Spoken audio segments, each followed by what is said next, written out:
In a world of remakes and remasters, Are we playing for keeps? what was once sacred and cool has now soured and become lame. Radical. Gone are the days of Pons and Cowabunga. Now is the reign of slurp juice and dabs. Kids these days don't even know how bad they've got it. Now it's up to the best generation to rise to the occasion and make a show that dares to go where a lot of other nerdy shows have already gone quite a bit. That's right. They're going to talk about it a lot.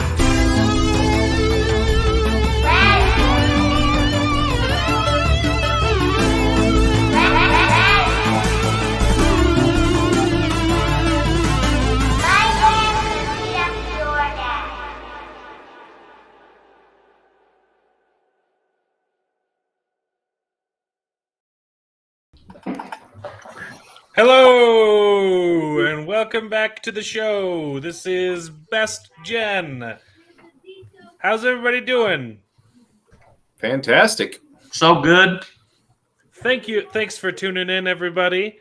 If you already know, the show's called Best Gen because we all belong to the same generation, and we happen to think that it's the best. We are very accepting, though, however, of all generations. It doesn't matter if you're the same age as us, just as long as you're willing to admit that Will Smith's rap career was criminally underrated. Yeah, this is the show where me and my nerdy friends complain about nerdy things, and today's episode, we are talking about the season finale of the Legend of Vox Machina on Amazon Prime, episodes 10, 11, and 12, because they all dropped in the same week. We are also gonna be playing some Star Wars games in honor of the late Book of Boba Fett. We've talked about that show a lot and made fun of it quite a lot, and I've spent a lot of time preparing some fun interactive games. We also have a new segment tonight, which will be a surprise, and you won't see it coming. So, how's everybody doing? We're joined today by my friend Tanner. He's eating his dinner. Chicken and rice, baby. Chicken and rice. And my brother David. What's up? He is the Star Wars boy, not the Star Wars man, as we discovered in last episode. Hey, I'll take what I can get. We're also joined by me, the enigmatic trophy husband. I am currently sipping on some ginger beer, and we will be joined later by cousin Jared.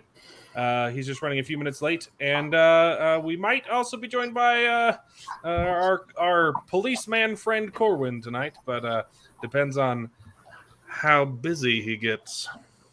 So, How safe the streets are. if the streets are safe, he can tune in. So, yeah. Before we get into Vox Machina, did you guys see the Lord of the Rings trailer? Yeah. No? The Lord of the Rings, the Rings of Power.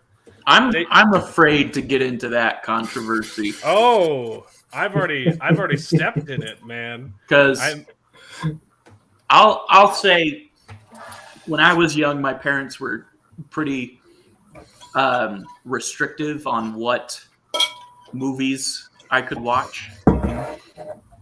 And Lord of the Rings came out like right before they were okay with PG-13 movies. Right. And so I missed the hype. And so I can appreciate the story and like the cinematography of the movies, and also I got to get around to reading the books because I mean I think everyone agrees that they're pretty much classic literature at this point. They are. Yeah. Yep. But I'm not into it enough to be like, oh, a new series. I gotta check it out and see what they're. I'm just kind of like, cool. Lord of the Rings. So David, our parents are not nerds. Probably the furthest thing from it. Our dad, but they are movie buffs for sure. Our dad is, they're not geeks. Like our dad is an electrical engineer, so he's pretty nerdy, but like completely 100% removed from like nerd culture. It's kind of an enigma. But like growing up, you and me, I felt like we had to like sneak nerdy things. Like we didn't have money, so we couldn't afford comic books. We would rent them from the library. Oh yeah.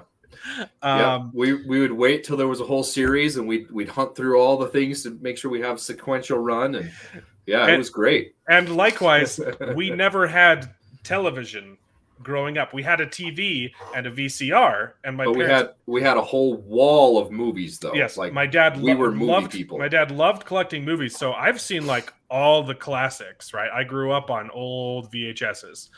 But we were never watching weekly shows or doing anything like that.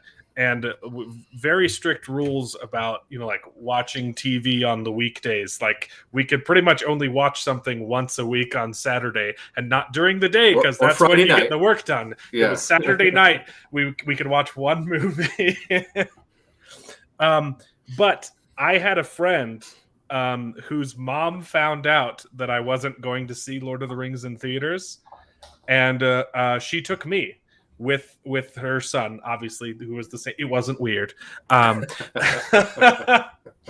So I went with one of my best friends and his mom, and to see all three movies. Like year after year, she kept taking me to see these movies. So I saw them opening weekend, not opening night, but opening weekend. I absolutely love these films. I honestly couldn't even tell you how many times I've seen the extended edition of The Lord of the Rings. And I finally just got around to reading them for the first time. They're good.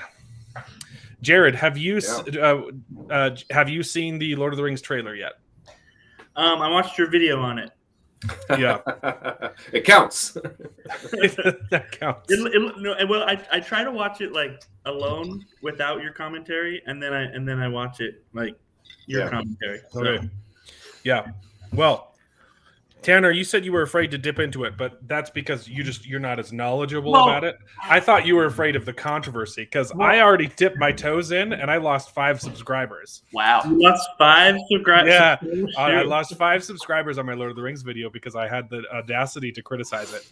I don't think it looks good. I can't say what bugs me a lot of the time is, and I'm afraid to bring this up because I don't know where you stand on it. Yeah. When they bring in, you'd never have to be afraid to voice your opinion on this show. I might make fun of you, but we welcome open conversation, unlike some people on the internet. So in our modern society, yes, there is a push currently to have more diversity in casts and things like that. Tokenization, yes. Say that again. I call it tokenization. Most people do, yes. I think coming from my acting background, colorblind casting is a fine thing. If you have a good actor to play a role, then I agree to an extent. I think though, just what I've seen about this whole Lord of the Rings thing so far, I feel like there's outrage, like just because a dwarf is black or something like that. And I think that's silly. I think just because, they cast this person and technically they should be white because blah, blah, blah, blah, blah. Tolkien, I understand, saw that there wasn't a lot of, like European mythology being represented in fantasy. And so he was like, I'm going to write it. But we don't, we live in a world now where more cultures are together and we live, in a bigger melting pot than ever. And I think you can't be like, we're just going to have, white actors. That's an old way of thinking. Yeah. But And so with that, I think some people are like, oh, they're trying to be so PC and blah blah blah blah blah. When I think you should give the actors a chance. Now, I haven't seen the trailer. I've just seen a few screenshots of bigoted people being like, oh, can't believe they would who are just getting mad because there's a black actor in the trailer. I think I'm with you, Tanner. I don't have an issue with them inserting that if it's natural to the story and everything, and I don't have a problem with diversity.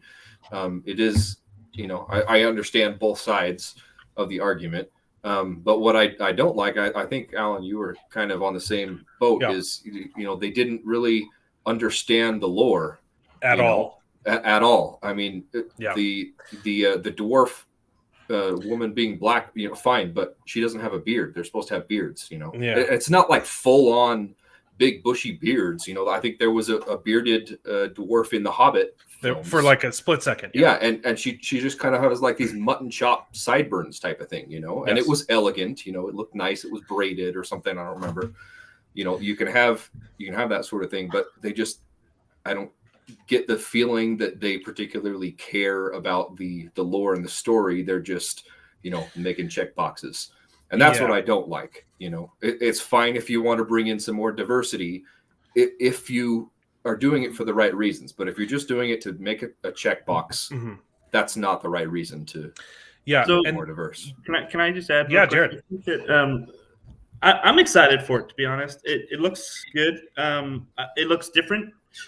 And here's my reasoning is that essentially, like, it's a trailer, right? Like, trailers are taken out of context all the time. Like, they intentionally do that, right? Like, they literally they build this trailer and they say, oh, here's this clip, and then we'll put a voiceover that has nothing to do with this clip, but it'll make you think that this is going to happen or whatnot, right? So it's hard to like completely judge the whole thing off of just a trailer, first off.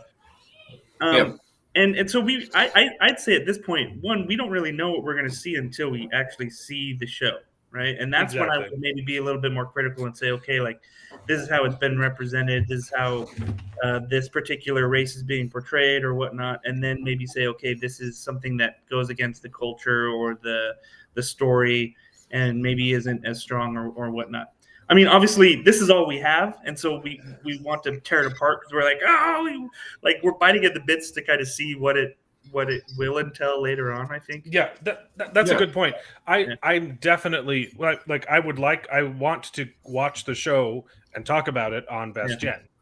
And I would never judge the show based on what I saw in the trailer. Like even if I have like a clear bias, like I did. Going into Spider-Man, No Way Home, I did not think it was going to be good at all. Yeah. But every time I go in and I sit down in the theater, I clean the slate. I say, look, doesn't matter what I think the movie's going to be. I'm giving it a fighting chance. We're starting at 0 from here. So it is a good point. We can't judge the show based on what they've shown us in the trailer, but it is interesting that this is the first thing that they are choosing to show us from the show, and it is riddled with inaccuracies. Yeah. You want to know what the first thing I saw about the show was? Yeah. Was that social media post that Jeff Bezos put of him with like the woodcut of the logo.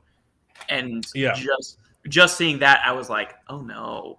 Ooh. Like no screenshots or anything of the actual product, just Jeff Bezos being like, "Oh, the making of the logo was actually pretty cool. They did it all practically." Yeah, it was all practical effects. And I think they blended some shots together and stuff. Yeah, blended some takes together, but it was all practical on a motion controlled rig.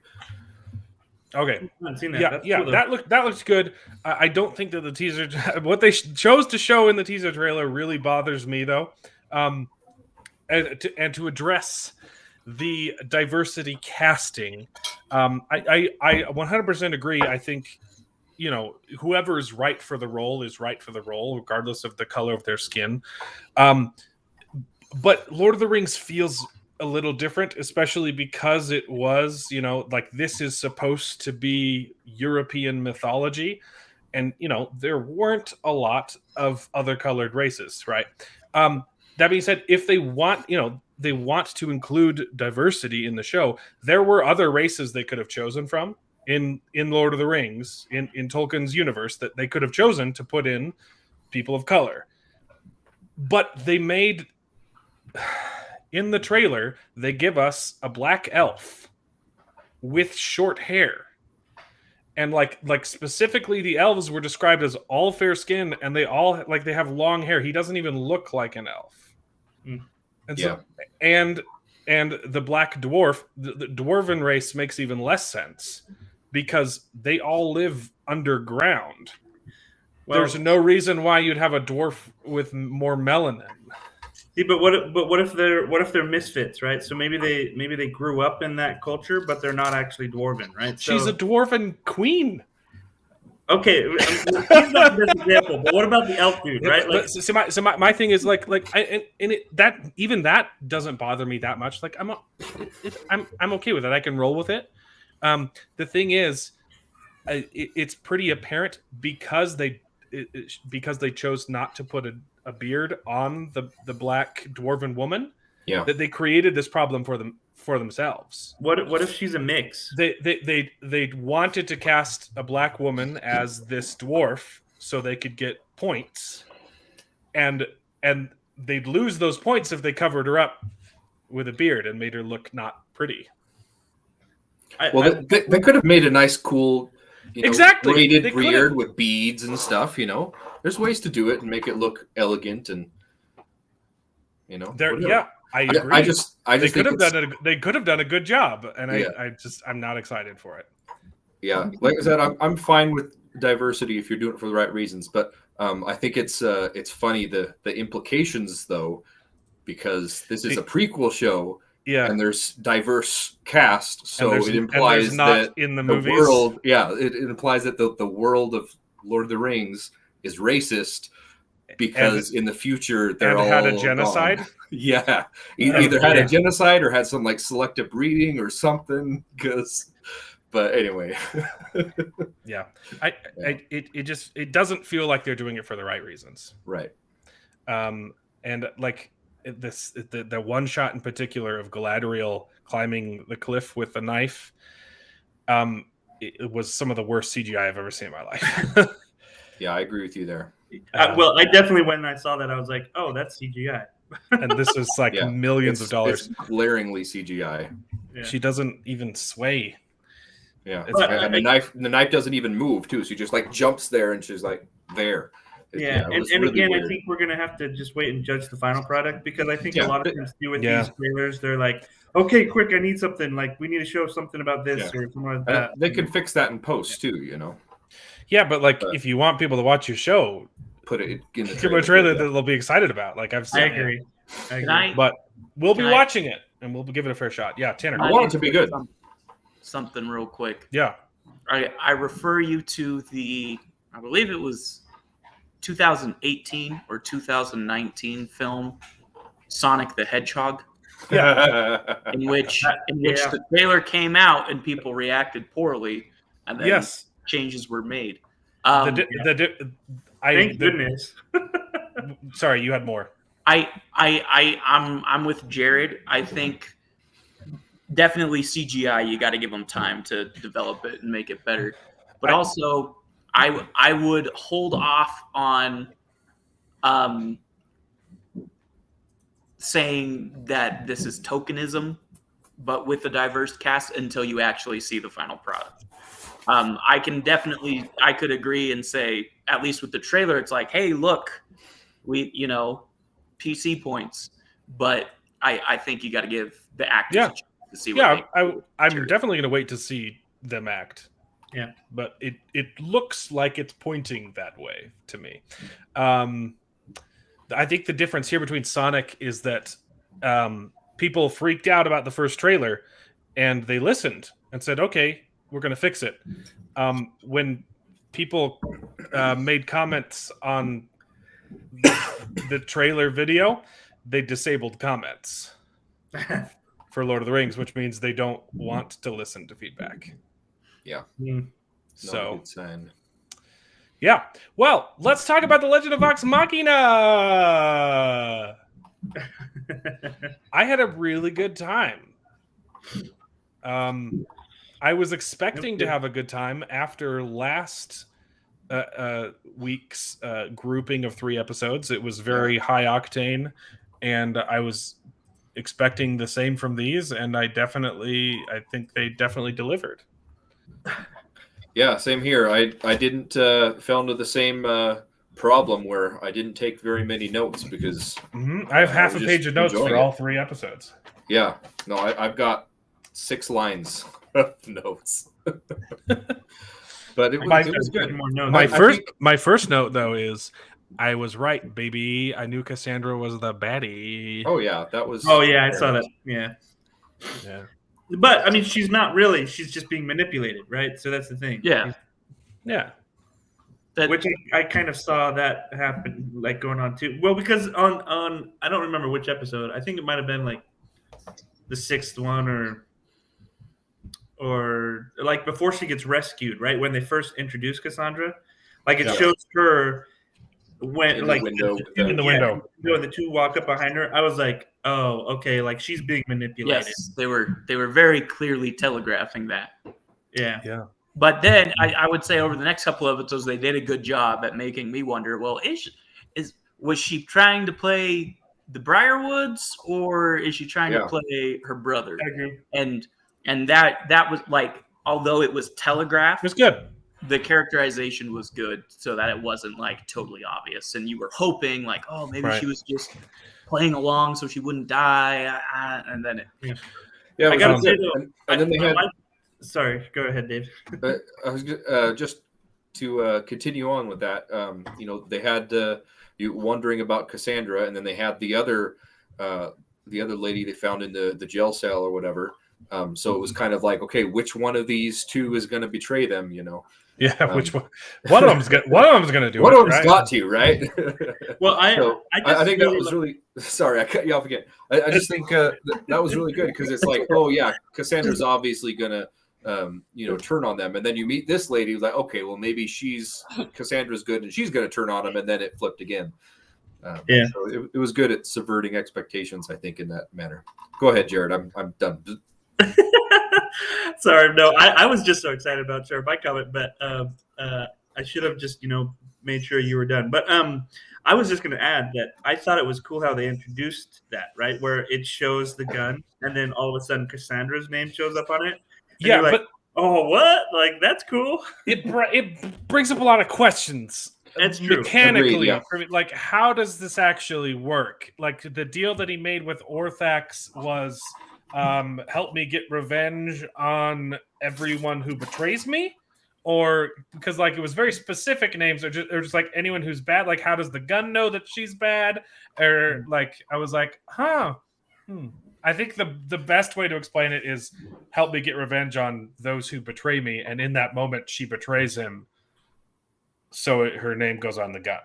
Yeah, I agree. But I had to think about it for like 15 minutes. I was like, that's gotta be. I think the way I think it works is they were playing D&D and Matt Mercer said, and then suddenly inscribed on the side of the gun, the name Cassandra DeRollo appears, and it's a cool storytelling moment, and you don't have to think too hard about how mechanically this works. 100%. And as always, it's really fun picking out those moments that come straight from D&D. Like, oh, that's a D&D moment. This is what happened. So, right? It's like roll for exception. Yeah. Are you being perceptive? Yeah. Mm-hmm. That was really good. I never wrote down her name, so I just have her as the one-armed lady in all of my notes. Yeah. But it was someone said it in the chat last week. Yeah. They said it in the episode too, but yeah, I know. But I liked her. And I don't think there was ever a moment for me where I thought, oh, she's on their side now. I thought it was pretty clear that they're like, we're just going to use you while we can. Right. But I like that she got away. I think recurring villains are fun. Yeah, for sure. My only issue with these 3 episodes is I thought they were really good, really fun, but they were a little bit convoluted, just a little bit too much going on. and you know they did the mind control thing again, where you know the vampire lord, you know, mind controls them and turns them on each other, which they already did with the silver tongue Dr. Andy's guy or whatever. So and it's it was like different, but it didn't really feel different. yeah, exactly. It was just like a rehash of the same thing. And then it felt a was little like, rushed, I think, was the problem. Like, I don't think it was convoluted. I think it was just, there was a lot to cram in, and they couldn't really cut anything. Yeah. Well, I mean, you have that, then you have the switching of the guns, and then you have there's like, oh, the Briarwoods are the main villains. Oh no, there's this big demon that they're going to let loose. But the real baddie that they're going to fight is Percy's demon. And it just kind of like all jumbled up, and it was good. I enjoyed it. It was just a little bit messy, I think, at the end. Yeah, I wasn't expecting the Briarwoods to be wrapped up in episode 11, and then I was like, oh, the next is going to be a nice episode to like recap everything, and it's like, no, there's another boss. It's Orthax. And then the other thing that didn't make sense, especially from a D&D standpoint, is they kind of don't investigate the floating orb. Yeah, I was like, where are you just going? Like leave it. Leave it there. What? Come on, like you got to poke it with a stick at least. You know? Someone's got to make an Arcana. You know? I think no. Hey, Corwin. I think they justified that because Keeley they had to was dying, and they realized, oh, that's preventing us from doing magic. So let's get her out. And then the whole kerfuffle with Percy happened. So I agree, but it's still kind of not not like D&D to not investigate something, you know. Yeah. If there's a door, you got to open it and see what's behind it. If there's a mysterious magical object, you've got to investigate it, you know. Well, actually, to that point, it was interesting how they hinted at when Grog picks up the sword. Yeah. That there's something that's like it kind of feels like it might possess him, or there's something that with that sword because it's like cursed. Yeah, whispered or something, sword, or whatever. Some kind of attunement going on. Right. So that when he picked it up, I was like, well, and it's funny because he's like, "Ooh, it's my sword now," and he just like, picks it up. Like, I gotta say, he was you got to loot. That's part of D&D. Right. Yeah. Right. There's a cool weapon. If you beat the bad guy and he had a cool weapon, you use the cool weapon. Speaking of weapons, I thought it was fun that the demon reattached itself to the gun, and Scanlan just threw it in the acid, and then it comes up and like, oh, I guess you're right. Thanks. That was a good moment. In the first episode, or episode 10, the scene with it might have been in 11. The one-armed lady, she had a similar gun in her bag that was like half exploded. It was exploded. That's intense. And then there was a flashback of him like making different versions of guns. And it showed it explode. And it looked like very similar. I was like, did she make a pact with the same demon? But I don't know. Yeah, I don't know what that was about. Kind of, they were trying to make a connection, but yeah, I don't know where that was going. If that was like one of his guns or something, and I don't know. Maybe it'll come up in the past, in the future when they. Yeah, I'm hoping that just dropped. Yeah, I like the very Faustian sort of bargain that they have to make in order to advance technology, and that the characters react to it is kind of like, dude, that thing's evil, like it's not good. And I think that actually might be something that I incorporate, that for advanced technology in a medieval fantasy world, there are negative consequences to doing that. Corwin, welcome to the stream. I know you've been busy this week. Did you watch the Vox Machina episodes or not? Oh, you're muted. Still can't hear you. Well, that's weird. While you figure that out, I think episode 11 was the most entertaining for me. Just the still can't hear you. That was the fight with Briarwoods. Yeah, the fight with the Briarwoods. There were a lot of really interesting things going on in that.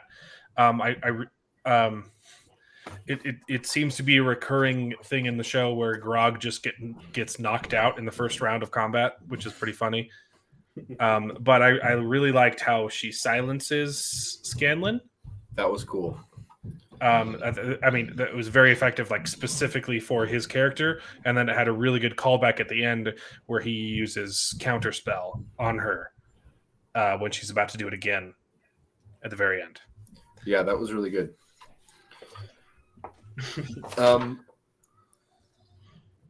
One thing I wrote here that again is I just love speculating. What happened in the actual D&D session. Yeah. Because I know that Pike, couldn't make it for several episodes because she was or several sessions because she had some gig or something, and then later she was Skyping in, and so I wonder if. These episodes were definitely. That's exactly what it was. Skyping. Yeah, she was Skyping in. I thought that was really cool. So that's very clever. I didn't know that. That is a good way for her to do. Very clever in-universe, in-game thing to. Way to do it. Well, can I say Pike? I think cements that my favorite D&D class is probably cleric. Just they are fun to play. We finished Curse of Strahd, and I was playing a cleric, and it is a blast to play, and like seeing it brought to life on the screen. I was like, oh, this is cool. And also, Keeley as a character made me want to try being a druid. So like, I got to give mad props to this series that they have good engaging characters and awesome animation that makes me want to, do more with it. Go take the excitement I have with the media and do something more with it. I think that's always a good sign of a good piece of art. I played a druid for one session. It was supposed to be a big campaign, and it only lasted once. Corin will come back eventually, but it was fun for that session, doing the polymorph into animals and stuff. Trying to look through. Oh yeah, back to the fight though. Before the fight started, I really liked just the quick cut of showing Cassandra's neck, which is like a bunch of scars that they've just been using her to eat. I was like, oh, that's creepy and gross, and I hate it. Yeah. But I loved it. And then the sun tree was a good way to finish that encounter. And again, it's something that they set up in a previous episode. Yeah. There's a lot of good setup and payoff. I think the one thing that bugged me in that scene was how they had Vex like shouting to her the whole time, like do something. That felt a little cliche, and they'd done that in a couple other episodes prior, where she was doing. I think Percy was yelling to Keyleth like, "Oh, it's your moment. You gotta do it." And to save Cassandra, yeah. I was like, I feel like they could have just left that dialogue out, and like we got it. Like this is like a character moment, and she's struggling to control her power. I agree, and especially because when she was shouting it, she wasn't fighting with Vex. Yeah, exactly. Like Vex was very much like she was preoccupied. Like I was like, why would she be paying attention to what Keyleth is doing right now? I think that's the only complaint I had. But then there was that one shot, like she stepped out and like Vax is nowhere to be seen, and she's just shouting at Keyleth. I'm like, I mean, I don't know. Yeah, I agree. One thing I really, really liked though was when Cassandra turned on them, and Percy is just like, catatonic and heartbroken and, didn't want to do anything. Vex's pep talk to him was just spot on. It was just beautiful how she was like, she's your family. And, she betrayed you, but we're your family too, and we're still here, and you can do something about it. And I just thought that was a really great moment. And the acid trap was fun. I mean, Grog is still my favorite. Oh, I forgot my shorts. Just the line that like inside the acid, you'd have to be crazy to. I'm going in. You're like, like she doesn't even finish the line. Like, he is crazy, and I just really like his character. Yeah, and then again, we'll keep bringing up about all the previous episodes setting stuff up and paying it off. I just love how everything came together with all the clues they've been going. Scandalin was reading the book, about the ziggurat, yeah. and then they had the star chart, and just all that stuff. I just love it. This whole season was very well thought out. I think this last two, like I said, were a little bit rushed, but I love how everything came together in the end, and they set it up. It wasn't just like one episode is one thing and then we're doing another thing. It was all story was woven throughout. I think they did a really good job, making us care about all these characters. In the beginning, I was like, I don't really like Scanlan. The rest of them are okay. And then Scanlan was just amazing before they. Oh yeah, I got it. Last week's episode 3 7 episodes. I got it. Yeah, 7 and 8 or whatever. He was just amazing. It was awesome. And then it's like they're all great. I like every single one of these characters. I got a big smile out of oh, you guys are too heavy. Wait, heavy metal. Yeah, that was great. It was so dumb. I thought it was fun. I liked it. It pulled me out a little bit, but also made me laugh. And I was like, okay, it was a one-liner. It breaks the fourth wall, but it was funny. Added an epic soundtrack. It was good. Though. I like the intent. It was funny. It was funny behind for it. sure. It was a great in-universe reason for the awesome killer soundtrack. Yeah. And they're saving everybody. And also, I was willing to suspend my disbelief just for a little bit there. And also, I had an idea for a metal bard that I would like to do. But I got like 4 other characters that I want to play ahead of that. So we'll see. So that was just like, yes. That's our problem now too, Tanner. Like every time we talk about D&D, I was like, oh, we have like 6 characters like that are brewing in our heads. Like this would be fun to play. And it's like, it would also constitute like 6 months of our life. Like, and I've got too many of them. My favorite character was I made an elf that had an aversion to the longbow, and so we preferred to use a crossbow, and he died in the first session. That's really bad. Sure, really? This wasn't 5th edition. This was OE first edition D&D. It was very brutal. So you make like 6 characters because half of them are going to die. Yeah. I just got an idea right now. Look, I wanted to play a druid. I want to play a druid who was a human but got stuck as a dog, and now can polymorph back into a human. But that's just Animorphs. I know Animorphs is awesome. That's just Hawk. Oh shoot, what's his name? The Hawk. Tobias. I need to read all the. I only read like 6 of them. It is, but those were good books. It is an extensive and wacky, and at times frighteningly dark. Yeah, it gets very dark. Yeah, I read the series where David shows up because obviously, it's me. Yeah. And then I got really mad when he turned out to be a jerk and turned on him. I'm like, I'm done with this series. This is stupid. The David trilogy is one of the more not problematic, but it's like one of the more mature. They do a genocide in this series. Oh yes. Yeah. He gets turned into a beetle and stuck in a jar, if I remember right, or something, or a bottle. They morph him they make him morph into a mouse, a rat, and then basically strand him out on a garbage barge. And then I don't know if it's in the same book or like later.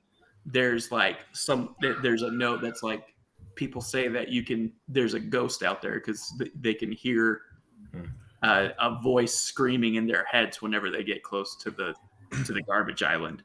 And like, it's like, oh crap, he's a rat now, and he's stuck there. Yeah, that was a crazy series. I always like the illustrations, though. The illustrations on the books were always pretty cool. Yeah, well, you'd always just pull them from the library and just do the flip book at the bottom, and then just put them back. Yeah. I have like 15 of them, and I like buy them from thrift stores whenever I can because I want to get. We still can't hear you, Corwin. Are they jamming your signal at the police station or something? Okay. Okay. Tell us your thoughts on Star Wars, but do it via charades.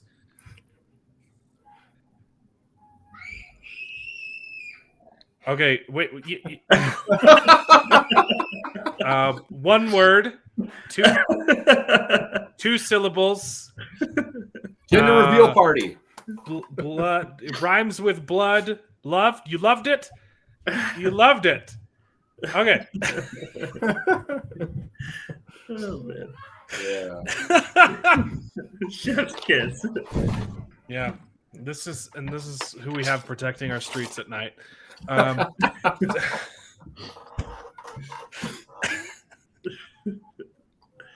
We can't. Thank you. Well, it was nice. It was nice having you, Corwin. I don't think I have any other notes on Vox Machina other than how it ends. They tree teleport away, and then 4 dragons show up right as the king's. I guess he technically already abdicated, but then didn't have a chance to set up the replacement because dragons showed up. Yeah. Yeah, 4 dragons at once. Well, I think he was making a more of a democratic republic with the Council of Representatives rather than but he was gonna add people to the council and then he didn't get to do that. And technically, he already said, "I abdicate." He should have added people to the council and then abdicated. That's all I'm saying. That's gonna come up later. I thought they already had the council. Yeah, no, but then he said he was adding members to the council. Oh. He was gonna add a Vox Machina representative or something, I had a bit of a cold when I watched it, so I don't remember every little. I'm just saying. I bet you it's gonna come up. I did want to pose the question though. In animation, when people blush right here under their eyes, is that specifically sexual embarrassment or is it just general embarrassment? No, it's just embarrassment. Okay. Because when you get the bloody nose, that's the yes. Because when Keeley turns down, that wasn't sexual. Male Vex, and then Vax is like, "Hey, you done good, kid," and then she gets like that embarrassed thing, and I'm like, "Did she turn him down because she doesn't shoot her bow that way, or is this going to be a love triangle now? Because that would be silly. But if it's just like, oh, thanks, because she was disapproving the whole time, then that's. I see. Yeah. We'll see. Okay. Why am I echoing? It looks like it's going through Corwin, so it sounds like it's picking up through Corwin. It's picking up my voice on your phone, but not your voice. Turn it on again. That's insane.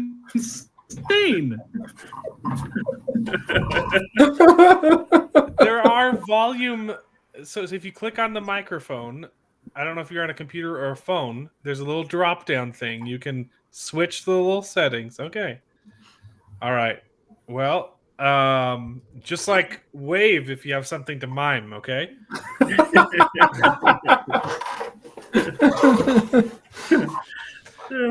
Wow. It's picking my voice up. That's weird. So yeah, that's Vox Machina. I'm looking forward to season 2. I'm happy for these guys that they made a thing and then they made another thing, and it just feels very personal. Then good on them.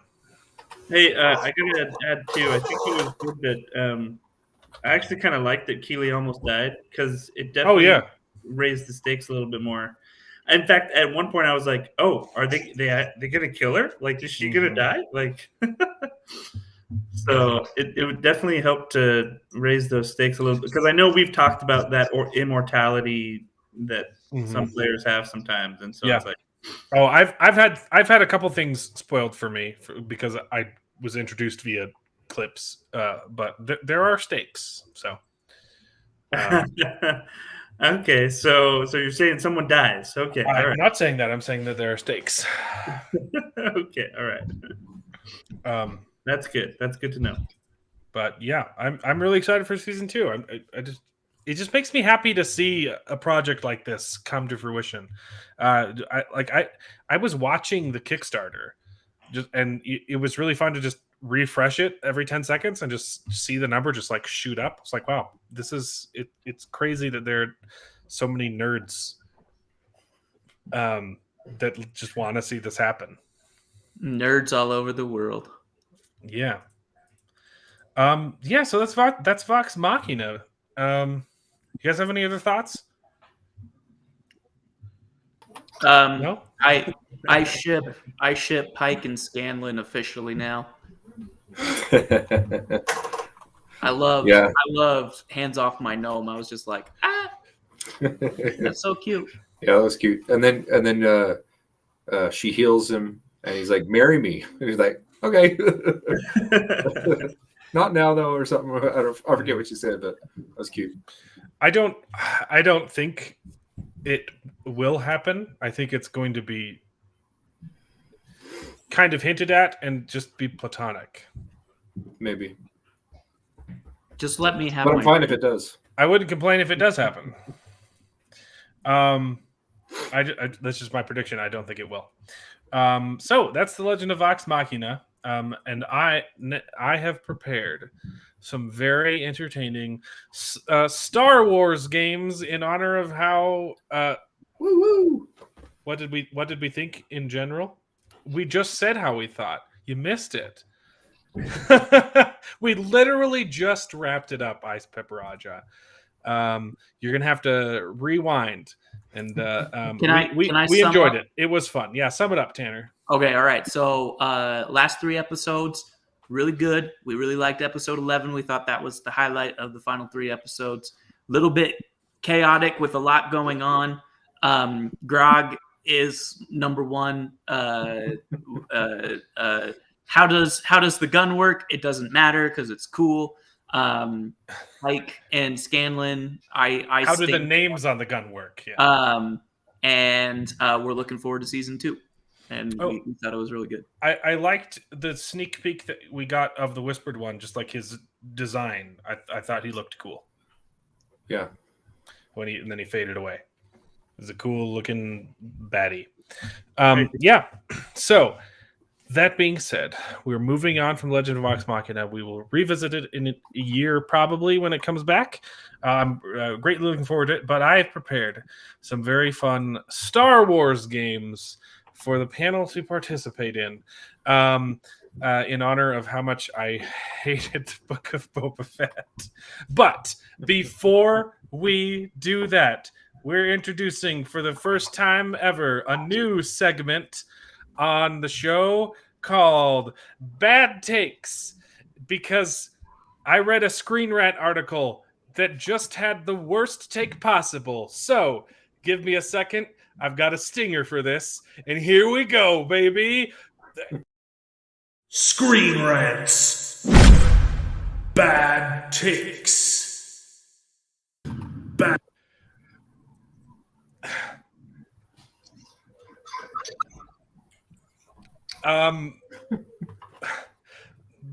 Boba Fett's finale wasted a Fennec Shan Cad Bane rematch opportunity, because if anyone watched this show, the one thing it was missing was Fennec Shan taking another moment away from Boba Fett. But also, when did they duel previously? In the Bad Batch. Oh, that's right. They Yes, meet. no. There's one scene with them together in the Bad Batch, and Screen Rant is advocating that she should have faced off with Cad Bane in the finale instead of Boba Fett. Go die. Okay. I do not like Screen Rant. This is not the first article that has offended me. Like just with just the worst opinion ever. As far as like actual news goes, like they're pretty good at saying like, "Hey, this is gonna come out at this time." Cohen, mute yourself. His voice doesn't come through. Can't hear you at all. Did you do the echo cancellation? Okay. Or maybe, hey, do you have like something that are making? Shoot. Okay. All right. Well, turn it off. That's awful. So this is going to be a recurring segment. Anytime I see a horrible Screen Rant article, we're going to make fun of it because they have Ryan George, who is funny. He's the guy that does their not movie pitch. I just had it. This what's this series called? On Screen No, Rant? it's the movie pitch. Yeah, movie pitch. Pitch meeting. It's called Pitch Meeting. Ryan George's Pitch Meeting on Screen Rant's YouTube channel is genuinely funny, but when they do their listicles and their articles, just consistently I found they're terrible. They did a video on the Wheel of Time that just demonstrated they've never read the books and they didn't watch the show. And that video was called like 10 Things You Missed from the Wheel of Time TV show. And the most offensive part of the video was they said, if we're talking about changes from the book to the TV show. And in the TV show, they killed Perrin's wife in episode 1. And his wife doesn't die in the books. People were mad about that change. She doesn't exist in the books. That's the one Daniel Green talked about, right? Yeah, Daniel Green talked about that. Yeah, but I'd seen it too, and I was like, "You've got to be kidding me!" Like they clearly pulled up a Wikipedia article and said changes from the books to the TV show. They read, "Hey, Perrin has a wife who dies in episode 1," and they wrote an article about it, not realizing that the show also created the character of the wife and then killed her off, and that so it wasn't just changed the fact that she died. Yeah. So that has been Screen Rant's Bad Takes. Wait, so are these guys supposed to be like legit, or is this something they're doing? They're trying to be funny, or they're no? This is serious. This is dead serious. Can I share one just on their homepage that I just pulled up? Yeah. You want to share? You want to share the screen? And it's like a problem that they have. I'm not even going to open the article. I'll just show you the link on the headline. Let me pull it up real quick.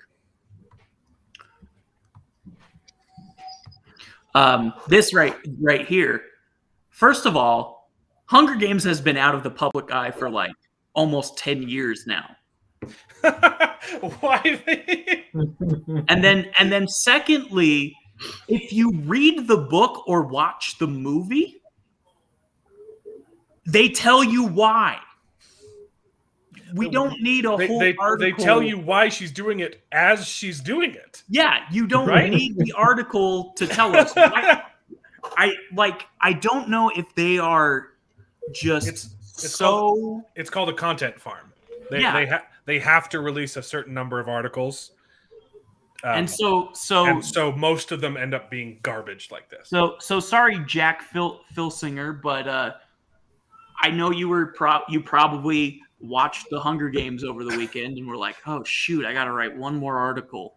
I have a job. I do, and just so many obvious things like this they do, and it's like, as an English teacher, I'm like, the explanation is in the title of the yeah. Read the book. Darn it. Yeah. Watch the movie, pay attention, and you don't need an article to help. Anyways, I seem to remember they did some similar stuff with Doctor Who articles too. I remember there's, I'm pretty sure it was Screen Rant. They made some very clickbaity titles, making it seem like the next Doctor was announced, and nothing has been officially announced. But I think I just booted Tanner. Nice, way to go. No, it was an accident. No, I just unshared his screen and he disconnected at the same time. So yeah, I don't enjoy Screen Rant. Ryan George is the only good thing that they have going for him. And we're the first game we're gonna play is called The Worst Star Wars Property. That's right. In honor of March Madness, which is coming up soon, we are gonna do a single elimination. How did you seed these entries? I think it's balanced pretty well, actually. So you didn't just throw them up there randomly? You thought about the So I've got initial placement? I've tried to spread out the original trilogy on both sides of the bracket, and the sequel trilogy and the prequel trilogy. They're spread out pretty well. I've got 2 TV shows going up against each other on each bracket, because I feel like it'd be hard for a TV show to go up against a movie. But we've got, I feel like it's pretty well balanced. We've got the original trilogy, the prequel trilogy, the sequel trilogy. We've got Star Wars Rebels, Book of Boba Fett, the Mandalorian, the Clone Wars, and the Ewok movies. Yes, straight to the top, baby. And Solo, and Rogue One. So what about the Star Wars Christmas special? That's not a movie. Oh, come on. So round one, our first seed versus the I don't remember. It would be like the 14th or something. I can't remember how the numbers work. But we've got New Hope versus Star Wars: The Force Awakens.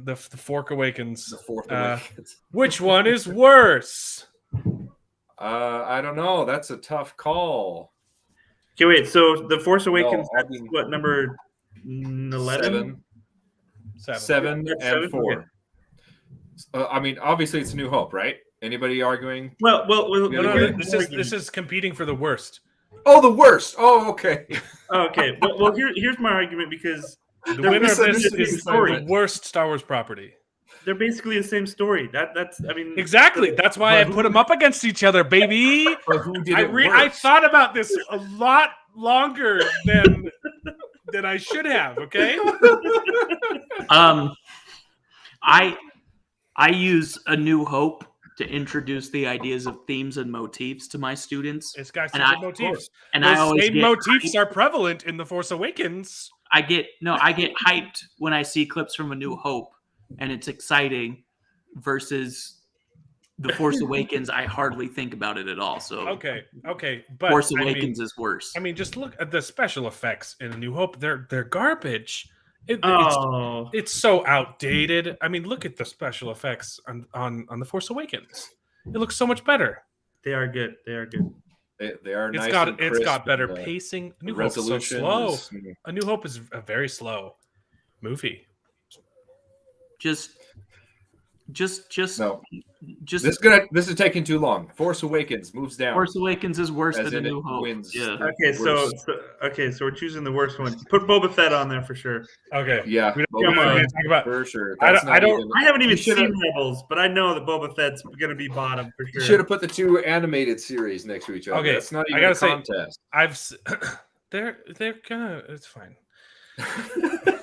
It would have been a lopsided bracket. That's not how brackets work. Okay, fine. Okay, so here's the thing. I've seen clips of Rebels, like the highlights, and they're cool.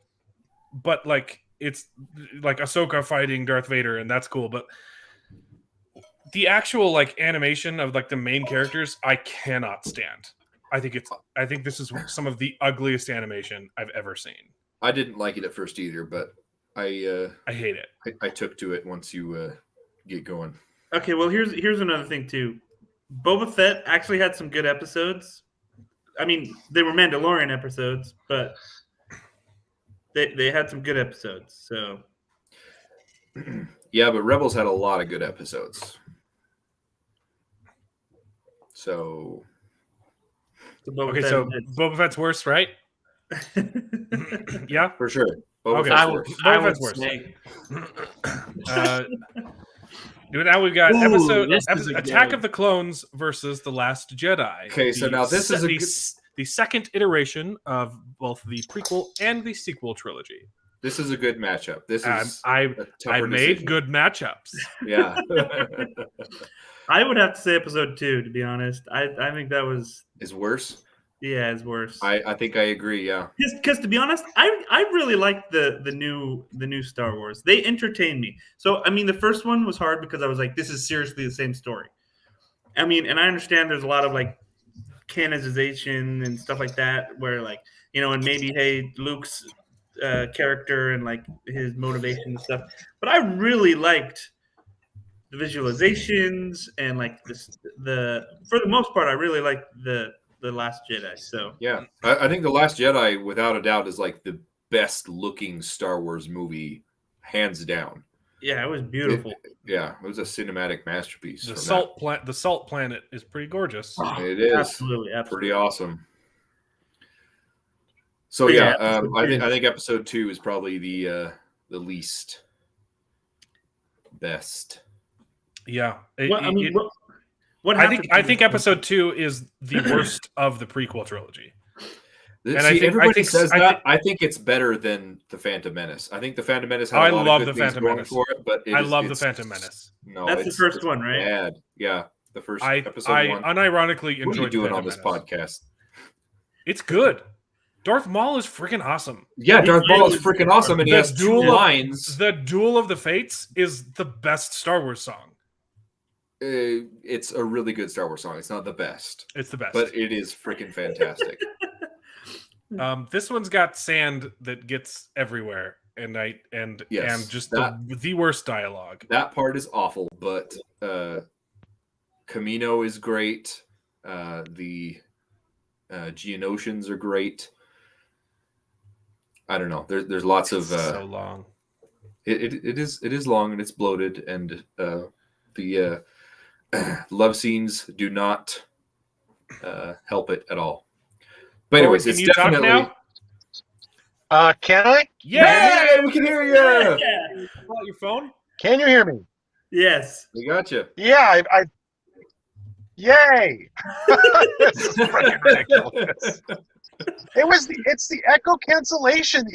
Like my mic's working. I'm doing all these apps, and if I hit echo cancellation, but it doesn't pick up my phone. But I know my mic's working. I don't know. It's the same laptop I used last week and the week before and the week before that. Yeah, apparently it hates me. I don't know. Okay. I see a new member in the chat. If you're just joining us, you might be confused. We are doing a bracket tournament for the worst Star Wars property. So that's why this is the winner is the bad one, not the good one. But yeah, are we agreed that episode 2 is worse than The Last Jedi? I think I'm not, but you guys can go ahead and click it. Well, I'd like to hear your argument though. Let's hear it. I think episode 2 is the worst of the prequel trilogy, and I think I think The Last Jedi is the best of the sequel trilogy. I think you're not. Natalie Portman was all of our crushes from that movie on. That alone trumps everything The Last Jedi has. Natalie Portman. There, I've said my piece. I hadn't gone through puberty when episode 2 came out, so that really isn't a factor for me. That was not part of your sexual awakening? No. We talked about this on Couch Party. Yeah, on Couch Party we talked about our first girls are fun. It was Elsa. If you're in the chat, Indiana you can Jones and the Last Crusade. If you're in the chat, you can also vote which one's worse. but I think we have Tanner, did you vote? Which one's worse? I think I'm gonna say episode 2 is worse because I think the last it's 4-1. The Last Jedi had just a couple of good cinematic moments that episode 2 just didn't have. Okay, this one is not going to take very long. Gorgeous, I don't care what you say. This is obviously not going to take very long. Obviously, Return of the Jedi is better than the Ewok Adventures. I don't know. Has anyone seen them though? I have not seen it all the way through. No, I couldn't finish. It is so bad. It is so really. Bad. It's really bad. Yeah. Yeah, it's bad. And there's 2 of them. I know. That's the worst part. Is there's a second one. Is this kind of like Sharknadoes, where they have like a billion of them, and you're Sharknado you can actually watch and laugh at. This you just like.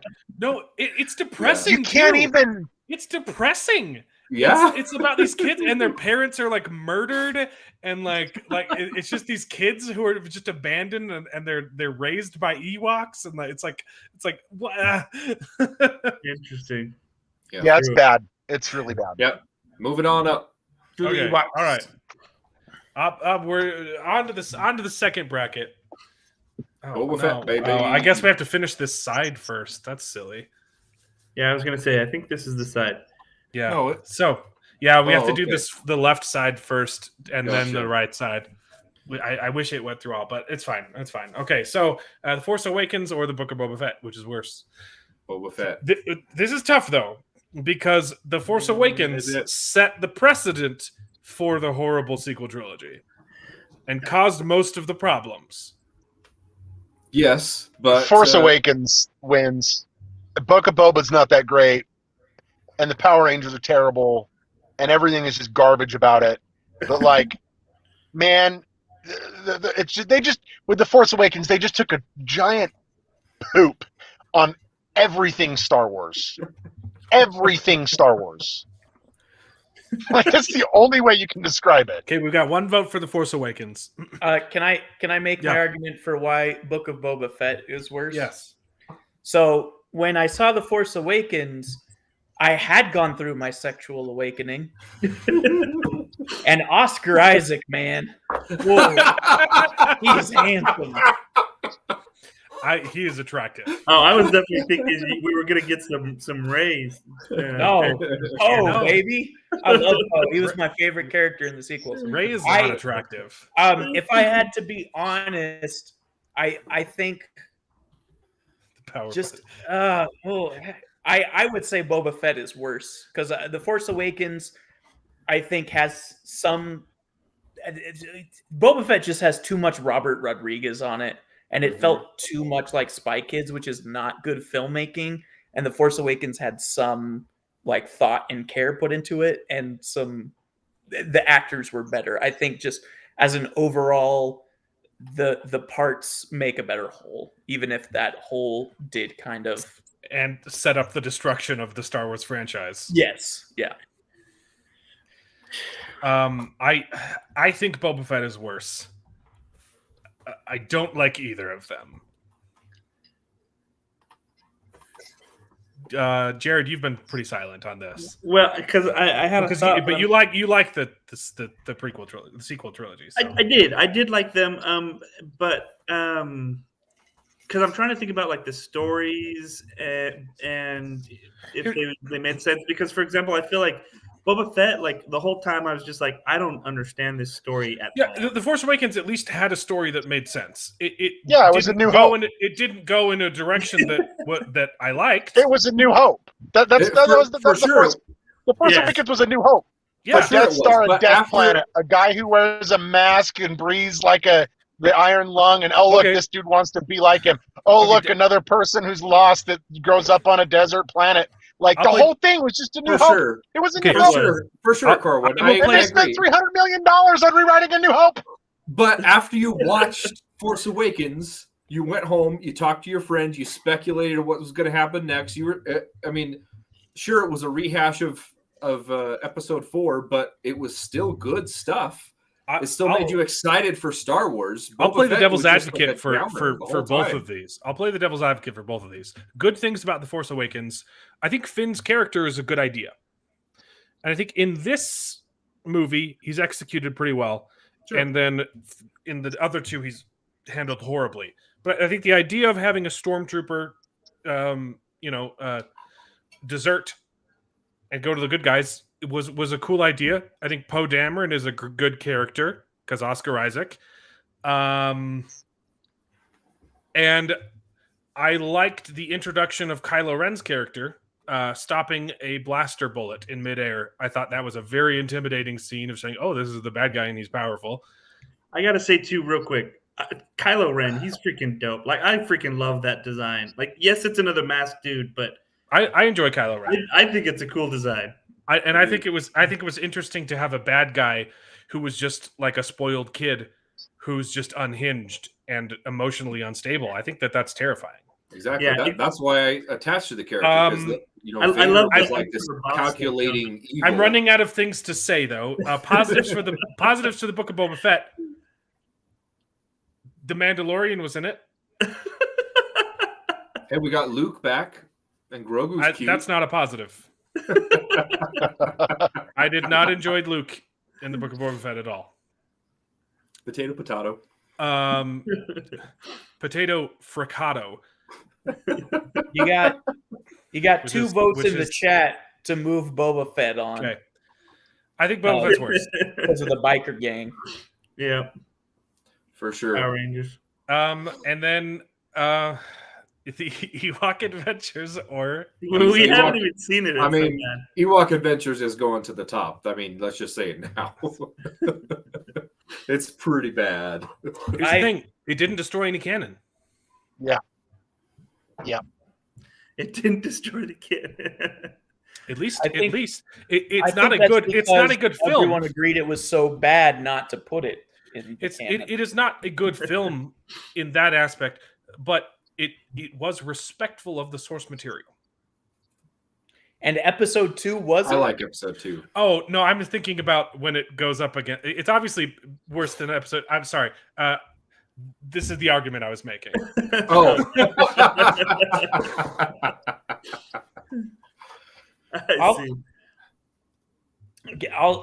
I'll say this. Jar Jar is better than Modern Gang. Yep. I'd take Jar Jar any day over the Power Rangers. Hardly anyone talks about the Ewok movies, and I think that's a sign that I think Boba Fett did way more damage. I think worse is worse than forgettable. I agree. Yeah, that's a So good I point. That's a really good point. Yeah, it's a good I would point. move Boba Fett on. Boba Fett. You're right. Yep. Ewoks is bad, but you just And also the hype forget about it that and move went on. into it was like, oh, Boba Fett, like he's a cool character that was beloved, and then Wicket, I mean, also a cool character, but not as much hype for his solo outing. Yeah, they killed him. Yeah. Okay. This one's not hard. Nope, not hard at all. I Going mean, against Empire Strikes Back is the best Star Wars definitive movie, best. right? Yes, hands Yeah, down. Empire Strikes Back. Yeah. Okay. It's hard So- to beat the original trilogy. It's hard to beat this one from the original trilogy. Exactly. Yeah. Yeah. Solos. I actually Solo's good. It was fun. I actually kind of like Solo. I did not enjoy it the first time, but on the second rewatch, after I got over like it's not going to be Harrison Ford, I kind of enjoyed Solo. There are parts of it that are stupid that I really dislike. But, Agreed. I really like the ending of Solo. I liked seeing Darth Maul, and I liked how Solo they just delivered on it.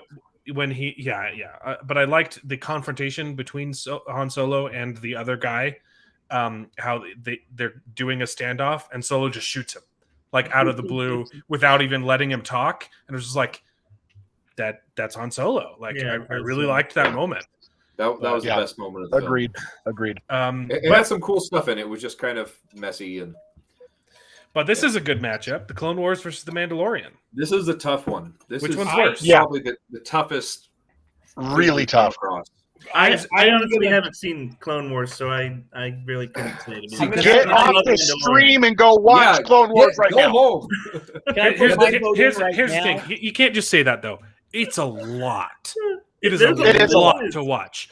Okay, I've been trying to watch it, and I'm still on season 3. Okay, there are really, really good episodes of the Clone Wars, and there are really, really bad episodes of the Clone Wars, and there's a lot of episodes of the Clone Wars, and the ones that are good are great, but you have to swim through a lot of just mediocre and then some really terrible ones. With The Mandalorian, you get 2 fantastic episodes per season, and the rest is like average.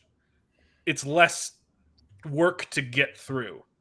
I'm going to put my vote in now. Clone Wars, I think, is worse because the demographic is younger, and there's a lot of dialogue and things that I just can't get through as an adult, and it's just hard. The dialogue is bad. The animation is starts off really bad, gets way better. Yeah. I think I will give it the credit of some great ideas and concepts and cool exploring of the world. Ahsoka is awesome. What I've seen, Not poorly first, though. executed. And what you said, Alan, is just too hard to wade through the below average and mediocrity to get to the good stuff. And I feel like I've been trying to do it for like 3 years, and I feel like I'm just now getting to the good stuff. See, I think, and this is coming from someone who loves The Mandalorian. I think The Mandalorian has been what Star Wars has needed for a very, very long time. Yeah. But I have to say the Clone Wars on this one is the better of the two. Mm-hmm. And the reason being is because, for the reason of the demographic, it is playing to a younger audience for the most part. But it does hit that balance of the younger audience, the older audience, but also exploring the Star Wars canon. There are a lot of cringy episodes. Like, there's no ands, ifs, or buts. But that's what you get. It does a ton of world. It does way more world building than The Mandalorian does. The Mandalorian does world building for one planet. Right. And there's also 7 seasons. Yeah. There's only 2 of Mandalorian. Canon on The Mandalorian, a lot of canon from The Mandalorian and Boba Fett and whatever else they're pushing forward is being built. It breaks canon. From Clone Wars. Yeah. It either breaks canon or it's being built from it. I just think that as a whole, and again, this is really hard because I do love Mandalorian. Like I said, I like both of them. It is phenomenal. I believe the Clone Wars is better simply because it expands the universe. Once you get through some of the cringy stuff, and especially like the first season 1 and 2, it gets a lot better at season 3 and moving on, and the animation gets better, and the show actually grows. Considering they're kind of like, well, we're going to start with kids that are this age group, and now the kids that are watching it 6 years later are 6 years older, and so they're able to make it more mature and more everything else. I hate to say it because I love The Mandalorian, but I do think the Clone Wars is a better franchise. I will say, I think there are some episodes of the Clone Wars that contradict the Clone Wars too, just because there's so many of them. Like, sure. It sometimes contradicts itself. The chat's saying Mandalorian's better. Tanner, you said Mandalorian's better. Corin, you said Clone Wars is better. Jared. Well, I'm also seeing in the chat that Mando wins, meaning it's the worst, right? So, but again, I've really loved the Mandalorian, so that one's hard. But I do understand that the Clone Wars does do a lot as far as the canon itself, and as far as like developing the story and filling in a lot of those holes. And so I feel like it does do a lot more for the overall like story of Star Wars than which one? Sorry, the Clone Wars does. The Clone Wars does, yeah. So if I were to choose the worst one out of these two, I think I would have to go with the Mandalorian. I definitely feel like Corwin. I'm like, I love the Mandalorian, so it is kind of hard. And I haven't seen the Clone Wars, so I don't know if it's the best one. But I think that based off of these two and kind of what I've heard about the Clone Wars, Mandalorian's not quite to that point yet, and maybe it will in the future. But as it Agreed. And Agreed. David, you're saying Mandalorian's better. I don't know. This is the toughest decision because I love both of these shows, but I think I agree with your first comments. I think the Mandalorian, there were more episodes that were like percentile wise. I think they were better than the Clone Wars. There's a lot of Clone Wars episodes that I don't care for, and I love the show. There's it's a lot of really awesome, but there's a lot there, and a lot of them, more often than not, especially in the earlier season, it's not that great. And I love what they did with it. There's some really amazing episodes, and I agree with Corwin. It kind of matured and got way, way, way better. But there's just more percent better episodes in the Mandalorian than the Clone Wars. So I think Mandalorian just edges it out as the better show, meaning Clone Wars moves on in my book. But it's very, very close. I'm right on the fence too, and I think I don't disagree with anything anyone has said. Like I definitely think Clone Wars does more to build the Star Wars universe than the Mandalorian does, and but I think the determining factor for me is once I finish the Clone Wars, I can't see myself rewatching it. That's true. At least not all of it. Yeah. Some episodes for sure. The Mandalorian episodes again because I love them. I've already rewatched The Mandalorian. Yeah, that's a good point. It is good. But at the same time, like you're right. I haven't rewatched a lot of the Clone Wars either. But when I start to introduce my kids into the Star Wars universe, you start with Clone Wars. I'm going to start with the Clone Wars. Okay. Like that's when I'm going to rewatch them is when I have my kids. Okay, who's counted the votes then? Is it a dead tie? I technically didn't make a choice. Well, it can't be a dead tie. There's 5 of us. 3, 4, but on the chat's tied too. There's 1 for each, so it's up to me. Frick, I don't like this. It's a dead tie. I think. Okay. Say it. Flip a coin. Just flip a coin. I think I've got a coin. I wasn't considering the larger implication of the universe. Like I was just going based on which media I enjoyed or I thought was structurally better. You guys have some passionate arguments about how pivotal Clone Wars is to the entire franchise. I'd be okay changing my vote because you guys have great argument for that. I think The Mandalorian breaks more things than the Clone Wars does too. Okay. As much as it pains me to say that, I think it's gonna have to be one. Yeah. That was tough because I love both of those shows dearly. Yeah. Rise of Skywalker. Whew, okay. Right. Yeah. Rise of Skywalker. Yeah. I'm not. Yep. As bad as Phantom Menace was, Darth Maul's freaking awesome, dude. Darth Maul's awesome, but he's not. Duel of the Fates all the way, and I loved the pod racing. Pod racing was great. Yeah, you can eat my butt. Pod racing was great. Darth Maul was awesome. Episode 1 is good. Everything else is just terrible. Oh, I think it's very underrated. I like Jar Jar Binks. Hey, I gotta say though, I wish we would have seen Jar Jar being a Sith. Like seriously, everyone was speculating. Why didn't we make that happen? Because everyone was like, Jar Jar is freaking smarter than he looks, and it would have been a good twist. Yeah, it would have been. I hated Rise of Skywalker. Okay. Yeah, Rise of Rey.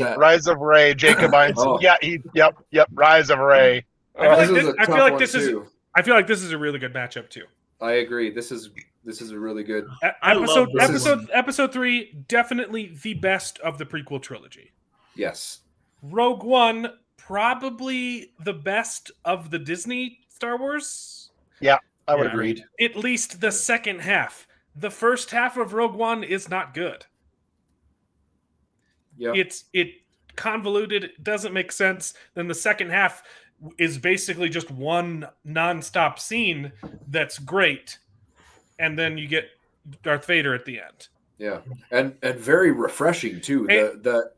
tropical world that we've never seen in Star Wars before. I don't know why every other planet has to be desert planet or a snow planet. You know, I like the different. I like the different biomes that you get, and not joking.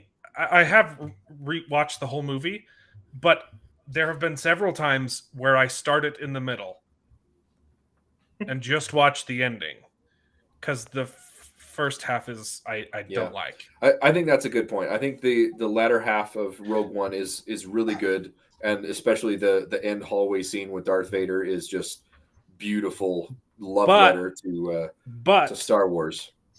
But Monk Guy, I awesome. think, is my favorite Star Wars character. He's really, really cool. I think he's amazing. He can solve mysteries, even though he has OCD. That's just fantastic. Yeah, I agree. It's really awesome. The blind monk who sees through the Force is genius. Yeah. Revenge of the Sith, I think, is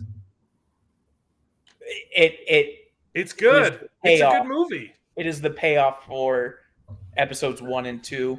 And you get a bunch of you kill a bunch of kids in that. I would say it's the story is on par with a Shakespearean tragedy. It is like Hamlet. Yeah. Yes. The tragedy of Darth Plagueis the Wise. Yeah. Episode 3 is beautiful. I just wish we would have seen more Anakin go off the rails and kill some Jedi. I wish have they that one released scene of the him marching into the temple. Unedited cut of him killing younglings. Yeah, I agree with that whole. They could have done some really cool things with Anakin killing Jedi. That would have been, killing the Jedi as he gets to the council chambers. Maybe even killing a council member or two as he's getting to the chambers where all the younglings have been hiding because they're being protected by the we didn't strongest see him Jedi. kill any Jedi except for chopping off black guy's hand. Mace Windu. Mace Windu. And pushing him out the building. And then I think on the security camera, we see him chopping down the other Togruta. What's her name? She's died like 5 different ways in Star Wars in canon. What's her name? Corbin, help me out. I would have liked to see Anakin killing more Jedi. I can't remember. I know who you're talking about though, but I can't remember who it is. And it's got this. She died of a broken heart. Oh, that's stupid. That's really dumb. Yeah, that part is dumb, but I don't know. I think, but also the entire Shaak Ti is her name. Also, the entire first half of Rogue One is terrible. Yeah, I think as a whole, Episode 3 is probably better. Yes, agreed. Anyone else? That's kind of where I'm going to say Rogue One is the worst of the two. Okay. Yeah. Rogue One wins the bad. I think we have enough votes for Rogue One being worse. Solo. I like Solo. I do too. Yeah, but Mandalorian is way better. Yeah, okay. I do too. I think Solo's great, but Mandalorian is better. But here's the thing too, though. It's Solo. Well, I mean, I guess it doesn't matter anymore. But I was going to say Solo was a movie. Mandalorian's a season, right? So you have some leeway there. That's true. I think Solo would have been way better as Well, it was supposed to be 3 movies. Really? Right. Yeah, they signed him for 3 movies. True. It was supposed to be Solo and Boba Fett going in tandem, like telling backstories and going back and forth between them. That would have been cool. This is what we got. I mean, Rise of Skywalker, right? For sure, right? Oh yeah, we're not even questioning Rise of Skywalker wins this battle. The Rise of Skywalker? I think yeah. Okay. Yeah. So shoot. Which one of Rise these of Skywalker. Rise of Skywalker. I can't explain to you how much I hate Rise of Skywalker. It is the absolute garbage. Rise of Rey, yes. Yeah. Rise of Skywalker is the absolute epitome of how can you screw a franchise up? Rise of Skywalker. But we got to see Emperor Palpatine again after like 20 years, 30 years. How long was it? I don't know how he just came back. We don't know how he just came back. We gotta Somehow see it. he's back. We gotta see. He's somehow see- there. So, that's the line from the movie. Somehow I know. Palpatine returned. No, but Somehow isn't that great? Palpatine returned. Oh man, he's such a good bad guy. And let's build a whole bunch of Star Destroyers that are mini Death Stars. And Look, for some you're- strange reason, there's tens of thousands of them. Yeah. And nobody in the galaxy knew anything about Orlin, it, but yet you're they so figured out a naive. Death Star. Hey, Yeah. I'm sorry. You're so I naive. can't. Look, you're just too thick to be able to see the symbolism in Rise of Skywalker. It is a Hey, beautiful. boy. It is a beautiful tale. Think about it. Think about the My bad. ending. No. Think about the ending of Rise of Skywalker. The symbolism. Okay, Rey was struggling to defeat Palpatine as he was Rey shooting her with evil Force lightning, and Rey evil Skywalker. was overpowering good in that moment when Rey only had one lightsaber. And what's the solution? What's the solution, Corwin? In perfect symmetry, 2 lightsabers. Into one.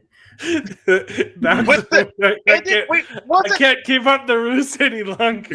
Wasn't Rise of the Skywalker the one where there's the horses running on the Death Star too? Yes. The Star Destroyer, whatever it is. Is that Rise of Horses Skywalker? in space. It is so flippin' bad. Yeah. Just Kathleen Kennedy took a massive dump on everything Star Wars. And the fact that this was even like, this is how we're going to end the series, and this is how it's so bad they're talking about taking that out of canon and redoing sequels because it was so.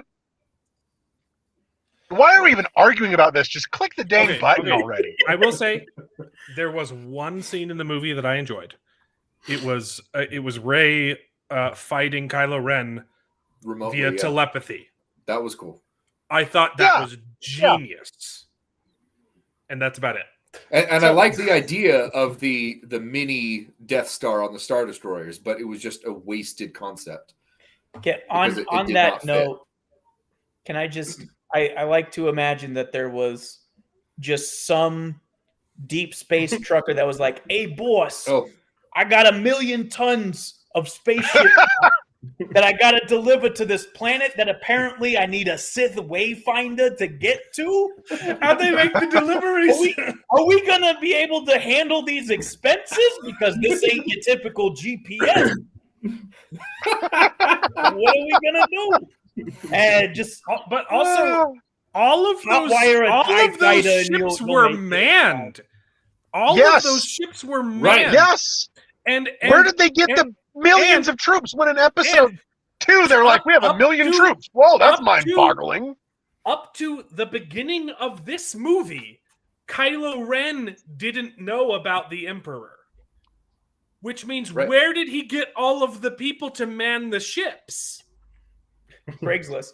It's literally like the span of a week. yeah.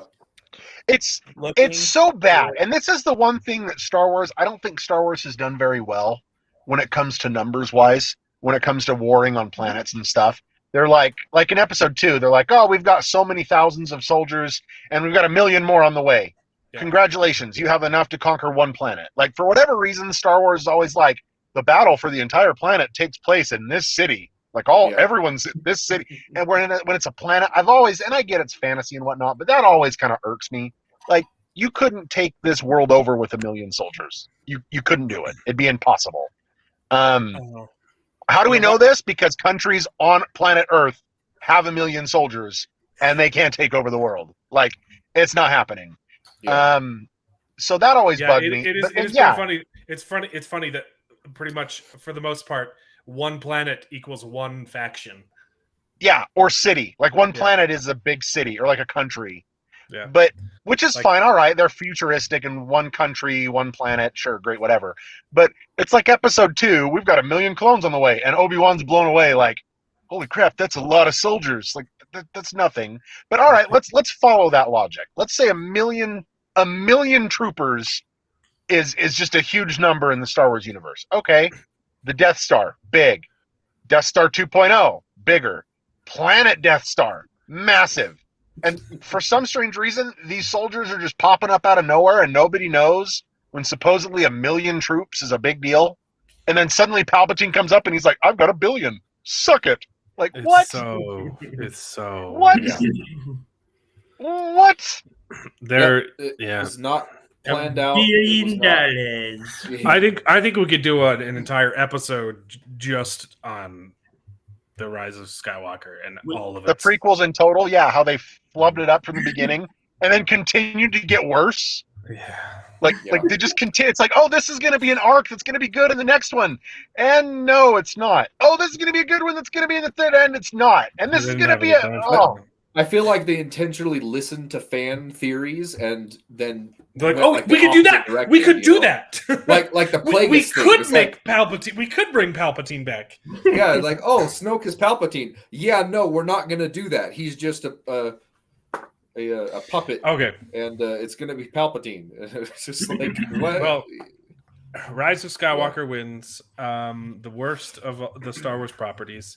I unfortunately have several Facebook friends who enjoyed it. Get better friends, man. No, Facebook. There's the truth in people's opinion. Their opinion's wrong. Yeah. Okay. Everyone's entitled to their wrong opinion, but that's been the worst Star Wars property. Now we're going to move on to an even more fun game called Pitch Meeting.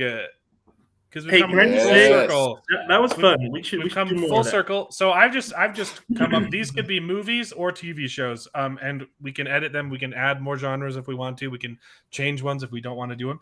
But I've got some genres here to spark the creativity, and I spent 6 hours making a list of 200 Star Wars characters to help play the game. What genre do we want to start with? Origin stories.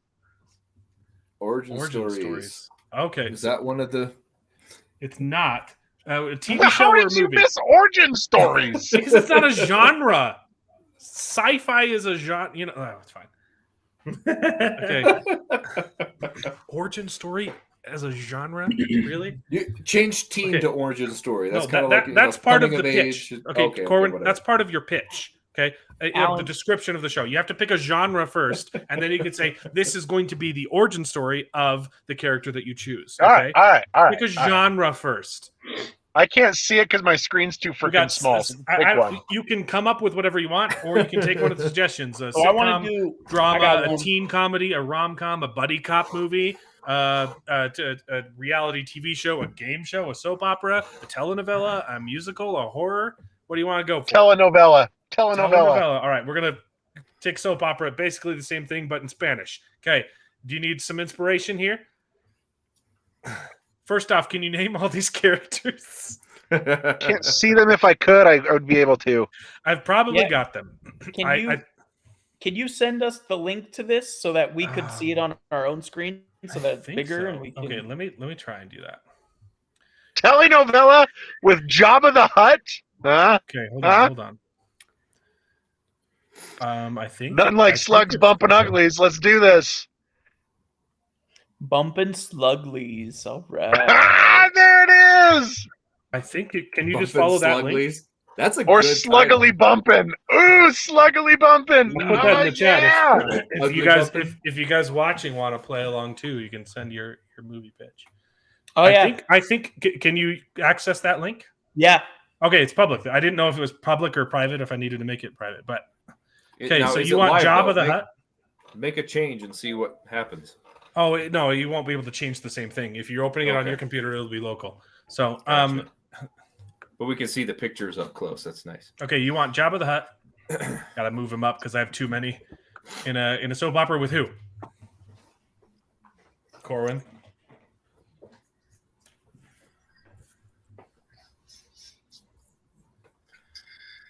Help me out here, guys. Come on. Well, if you name it, I've got it probably. So these you are have most Watto. Watto, who's that? Anakin's slave owner. Yeah, I saw some smiles in the group. Yeah. Oh yes. Okay, Watto. I don't remember everyone's name. Yes, I have. Good. Bottom. That's a they're in a Geonosian. different order on my thing. He's on the second to bottom row on the right. Watto. Down. Second to last on the bottom row there. There we go. Yep. Yeah, there's Watto. Annie? I was looking for a full body picture, but it's a close up. Okay, so it's a soap opera. Okay. What's the setting? I imagine Watto, because after he loses, They're both on Tatooine. Padre's bet with Sebulba, we see him in Attack of the Clones, all poor and destitute. He's trying to make it back in the Mos Eisley world of business, and so he goes to Jabba, and it's almost like a Devil Wears Prada, maybe a 50 Shades of Grey kind of thing. Where he's the intern that's taken in by Jabba. And Jabba's like, Mama no Krishna. And Watto's like, oh, no, I'm not comfortable doing that. And then Jabba's like, you signed a contract and you got to do it. And then Salacious Crumb is like, oh. And it's Watto basically debasing himself to try and make it in business. And then who's his rival? What? Who's his rival? Oh, Because well, they're both trying to win the affection of Jabba the Hutt. Obviously, Bib Fortuna. I mean, like he's already there. Yeah, there you go. It's a competition for the throne. Eventually, who's going to succeed Jabba? So it's a prequel for the Boba Fett show. Yeah. Does it lead directly? So it's like a into Boba Mexican telenovela Game of Thrones. Yeah, basically. Yeah, I'm liking it. Mm-mm. And All right. Bib Fortuna's sister's in there, and they do it together. His sister. Wait. Who's going to be in a coma and who's going to be waking I'll up? take this. We got to have a coma and somebody waking up. It's a soap opera. Freak, what's the stupid person's name from episode 5, 6, and 7? Apart from all of them, or no, 5, 6, and 7. Sorry, 7, 8, 9. Are you talking Rose? about Is it Rose? Yeah, Is it Rose. Rose? Tico? Yeah. Or Yeah, she can be in a coma. Got to get some of the slug juice. she's in a coma the whole time? Yeah, why not? In the back to tank? Yeah. I also imagine Watto gets hired on, and it's like a bantha breed, like it's like a ranch Like of a banthas, bantha. and that's Jabba's front. I do But have a bantha in secretly, here he's somewhere. doing the gangster stuff. So they're breeding and selling like bantha milk and all kinds of stuff, and then that leads to Watto discovering, oh, the real business is crime, and he's like, I'm cool with that. I own slaves. And then it turns into a show of Narcos. Yes. Okay, this does not sound like a telenovela. This sounds like a drama. But then change Isn't it. that what a telenovela is? We just got to make it really dramatic Okay, and fine. cheesy, and you win. Like Narcos. Who Okay. put Dex in there? Which one's Dex? He's the four-armed diner owner. He can be Yeah, Rose's okay. long-lost father. I got him Oh. because she looks like him.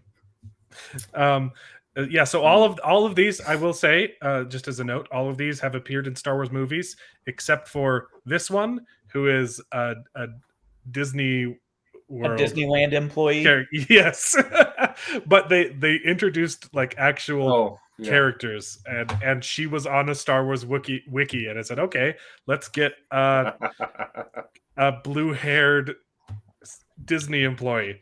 I like how your picture of a tauntaun is a plushie. Yeah, that's the only one I could find that was like a good picture, but didn't have someone on the tauntaun. Or the tauntaun being ripped open.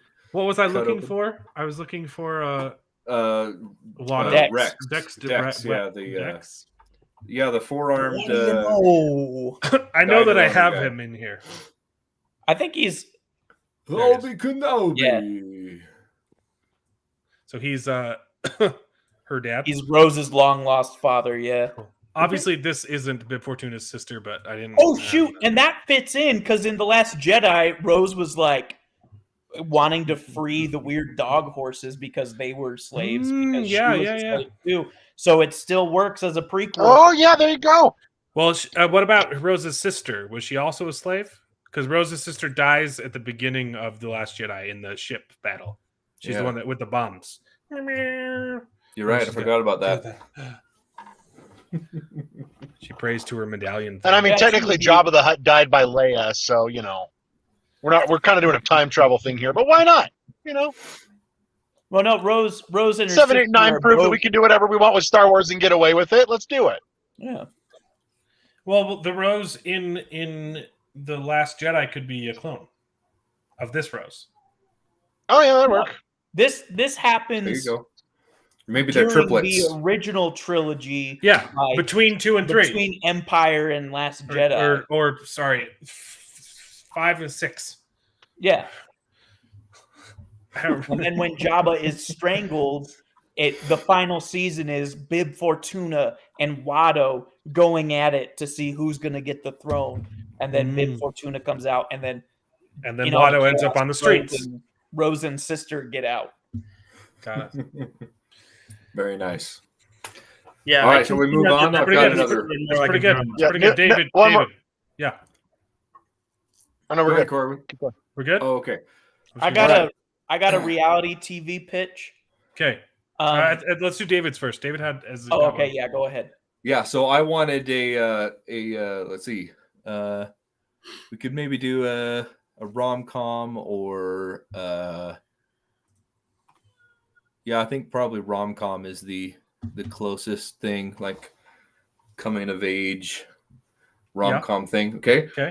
So we're gonna have a teen. It could be a we're teen gonna have rom-com. the mayor's domo. The Mayor Domo. or- Okay, I don't like where this is going. The major domo, yeah.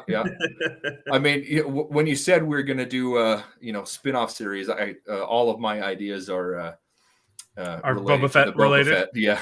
Okay. All right. So we got. Where is he? There he is. Yeah. You said it's a teen movie, coming of age. Yeah, sure. And then Is it him as a kid? yes, it's him coming into his power, I guess, as working his way up in the as the major domo, and then the name of the show is going to be the fresh major domo of Mos Espa. So we're going to have. I gotta go, guys. I'll see you in a bit. I'll see See you. ya. All right, thanks, Yeah. Corbin. So of course we're going to have Pelimoto, the mechanic, naturally. Oh gosh. And let's see who else. The worst character in all of Star Wars. I know. I love it. And we gotta have Max Rebo in there for some sick tunes. Wait, are you gonna get some? Tell me who that is. the The Blue singer. Elephant. He's the blue elephant guy. Blue Elephant. Yeah. Wait, so are we gonna get this this band? this junkyard lady and her Javas or her Ewoks? the Ewoks. There you go. This is how her lover, where we find out she had a relationship with the Ewoks. Finally, get a look at Who's coming of age? The Mayor Domo, you said? Everyone in the story is coming of age. Every where the Ewoks. It's a picture of I think it's. I just came up with the title. Okay. I Oh, thought it was funny. this is all of the Knights of Ren, and this is all of the Bad Batch. Because they're like a group, right? They travel together. Okay. Yeah. Where? Keep going though as I look for an Ewok. I've also got the snake that gets healed. Actually, I guess it's not the Ewoks that she was dating. She was actually dating the scavengers dudes, right? The Yeah, Jawas. Jawa Yeah. scavengers. Jawa. That's what I meant. Jawas. Yeah. Yeah. Oh, No, that was my bad. And they were up a little bit further. I've also got some video There's- game characters in here too. Yeah, there's one right there. It's next to Saw Jar that. Jar, right under Thrawn, on the left. Okay. Yeah. There's a Jawa there. Yeah, there we go. So her boyfriend. Yep. Hashtag relationship goals. Coming of age. What's like the plot? They're just coming of age and having sex? Yeah. They're coming of age, and he's I don't even know his name. He's just the major domo. He's trying to make it in society, and finally he gets this gig being the mayor's domo, and rest is history. I don't know. I just thought the name was clever. All right, the fresh major domo of Mos Espa.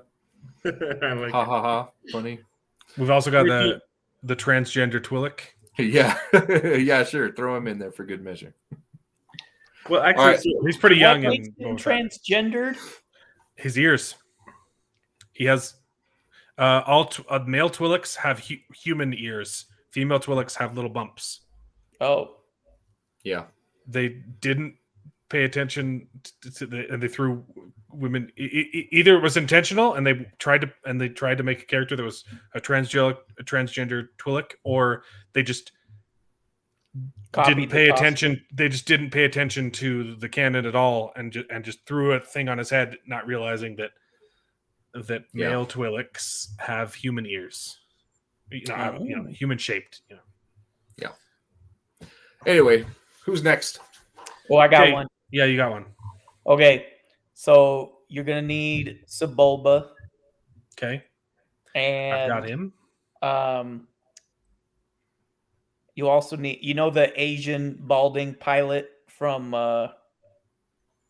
Mandalorian. Yeah, did I guy? did Yeah, I he's put him in? Yeah, Yeah, he's he's in there somewhere. Okay, let me. What's the genre? Reality TV. Okay. Nice. I like it. Okay, So there's- I imagine that this is set. Boba Fett's up at the top. Okay. Second row to the right. He didn't Over. say- There no, you go. we don't want Boba Fett, do we? Sebulba. Saboba. Oh, sorry. I thought you. Yeah. I thought you were I saying. do have him somewhere, but keep going. Yeah, Keep talking. I've seen them I both. think he was towards the bottom. So It's too many characters, guys. then Yeah, you'll he's right. also need. He's right by Shakti, down But yeah, here he is. right there. Yep. You're also going to need. You're going to need a core cast of pilots. So I imagine Okay, yeah. Sebulba, after losing pod racing, gives up his career and takes on a piloting job, and then Wait, you can Alan. have. You were the- on the pilot. Where? It was up 3 rows Right above Kotor. in the middle. Darth. This- I'm blanking on Right his there, name. Right there. there. Yeah. Sorry, you sorry to have- interrupt. You have a core group of maybe like 5 or 6 pilots, and then it's basically ice road truckers, but they're pilots shipping things across the galaxy, and they get a call from They a could be in a mysterious biker gang. organization, and they're asked to bring, I don't know, like enough materials to build like 100,000 Star Destroyers. And they have to figure out a way to get all this material without a Sith Wayfinder. Because, man, those things are hard to come by. Oh Man, I could see that just now. It's like, so we had this delivery. It's not going too well. We thought we had the address, but we showed up at the wrong planet, and it's not even in this sector. So, I mean, we're way behind our schedule. So, One of them shows up and it's like, hey, we're here on Mustafar with your delivery. Okay, no. And you have Palpatine on the phone. It's like, okay, no. So you're not dropping it off in Mustafar. You need to pick up a magic compass and plug it into your hyperdrive. And then that's going to give you directions to the. Listen, mister, this is getting way too convoluted, and I'm already losing profit here. So, Okay, I've got one. you for can that have- one. now it's turned into a robot chicken episode. yeah, basically.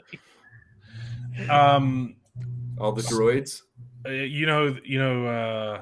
shoot, I think you're still in my thunder here. You got a David. droidica there. Hold on. You know who this is, right, David? Kyle Katarn. Yeah. And My boy. You remember the bad guy's name? Darth Jarek. Yeah. It was a weird name for a Darth. Yeah. Okay, it so was- this is my pitch for a reality TV show. Pimp My Droid. Yes. That's good. That's funny. Okay, I got another one for you though. Yeah, Okay, so it's gonna be a buddy cop. Oh yeah. I've been looking forward to this one. Though. That's a good. Okay. I might have my own pitch too. Okay, so go up because we're actually going to use a lot of those droids. So Okay. the idea is that the droids are the cops, and the droids are the cops. Yeah, Okay. so the droids are the It's cops. RoboCop. Yeah, so it's kind of like RoboCop, and they have to break up this gang, which is basically the Siths versus the Jedi's. So they're having a rumble. They're having a rumble down in the the gas station or whatever, and the droids have to go break it up. And then it goes. Who's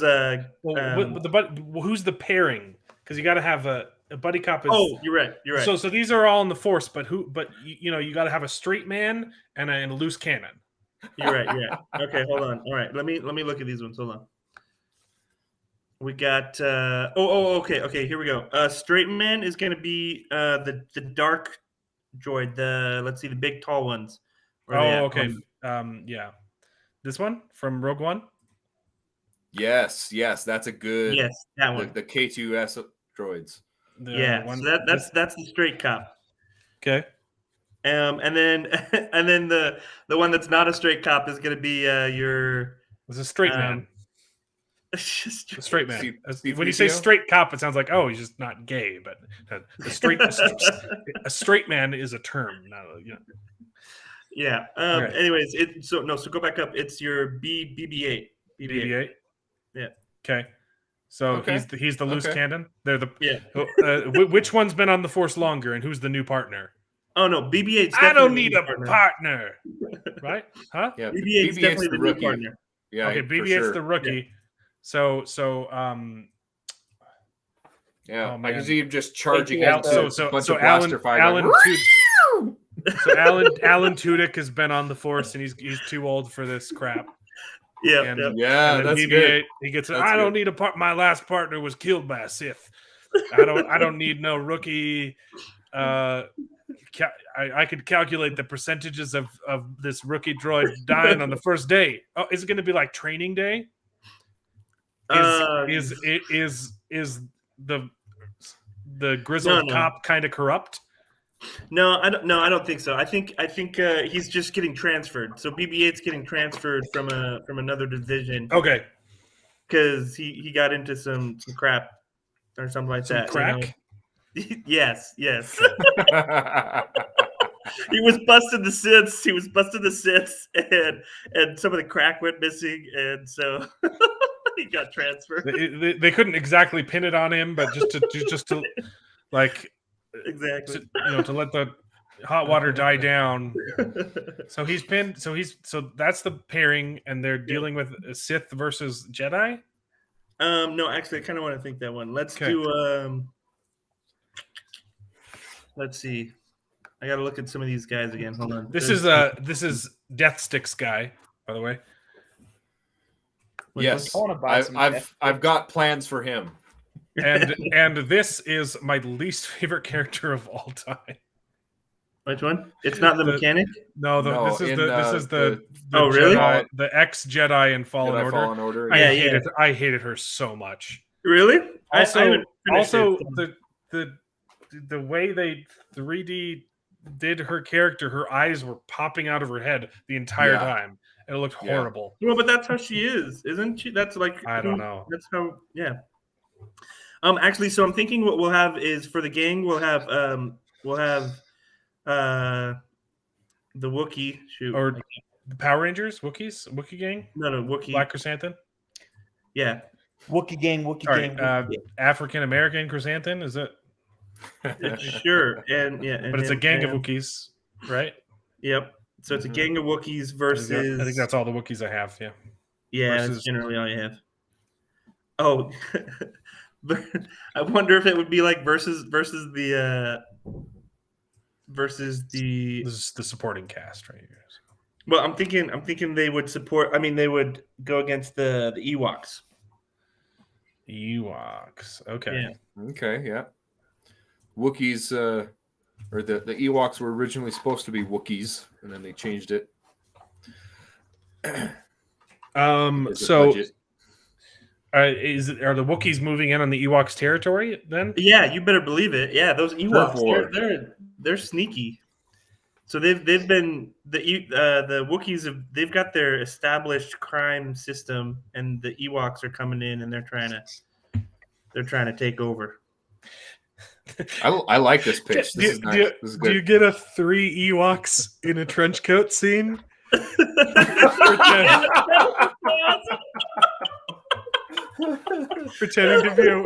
pretending to be a Wookiee for a drug deal. Yeah, that would be so dumb. Oh, that's good. That's good. I like that. I like that a lot. Yeah. Let's see. That Trying to could see if there's anything we can add. Okay, I need to think of my pitch because I've been so busy. Yeah. Okay. So I've got these droids. Gave me a really good idea. Mhm. I want to list on. Let's do a drama this time. We need to pull Okay. up all the characters that have been cybernetically modified. So we've Okay. got all the Power Ranger bike gang. We've got General Grievous. We've got you've got what's his name? Darth Vader. Darth Vader. Yeah, for sure. But I was thinking the other guy in Rogue One. Blanking on his name. Shame on me. The pilot No, the or the big guy. The big guy, the rebel that is he's in the Clone Wars too. This one? No. No. Let's see. I don't know who you're talking Where about. is he in the thing? He talks like this because he's all banged up from the battle. I don't remember his name. Oh, Forrest Whitaker's character. Yes. Yes. Yeah, you're right on him. Oh no, that was my mouse. He's down at the I bottom. can't remember He's his down name. at the bottom, right next to the Scorpionic droid, Okay. right above the Tauntaun. The Bad Batch. No, Tauntaun. right above the Tauntaun. Tauntaun. Yeah. Oh yeah, the Bad Batch Saul would be good. Saul too, Guerrero. Saul Guerrero. Oh, Duh. Yeah. Let's see who else. Did you get Grievous up there? When I find him, I will. Yeah. Okay. And then you got the modder guy right next to Starkiller and Snoke. He's got to be in the series. He is central to the series. Yep, Modder right guy. there. And Boom. Snoke. Okay, I'll come back for Snoke. This is tedious. There's too many Star Wars characters. Yeah, there's a lot. It'd be nice if you could just like search or something. Yes. Let's see who else. Who else has been cybernetically modified? I'm trying to find the other. You can throw up the Bad Batch because we had Echo that was cybernetically modified. I haven't. The Bad Batch is basically Clone Wars season 8, 9, right? Yeah. But it's no longer the Clone Wars are over, so they call it Bad Batch now. Yeah, exactly. Yeah. So I haven't seen it yet because okay, I haven't finished the Clone Wars. So I think that's a pretty good lineup. Okay, so this is a drama. Yeah. Oh, and then we got to have Fennec Shan as well. Okay. She's been modified now, right? Yes. And I'll find the Do other you Power have- Ranger as well. Do you have the Confederate droid dude that's like got the iron lung like over his mouth? Who in Clone Wars like starts talking and then goes. The modulator, yeah. The gear wars. Yeah. Yes, I do. Again, I'm blanking on his name. General Attack of the Grievous. Clones. General Grievous. Yeah, General Grievous was the first one I thought of course, when you think of a cyborg. Yeah, I've been looking for him. He's above Jango Fett. Far left column, find Jabba the Hutt. Okay. Yeah.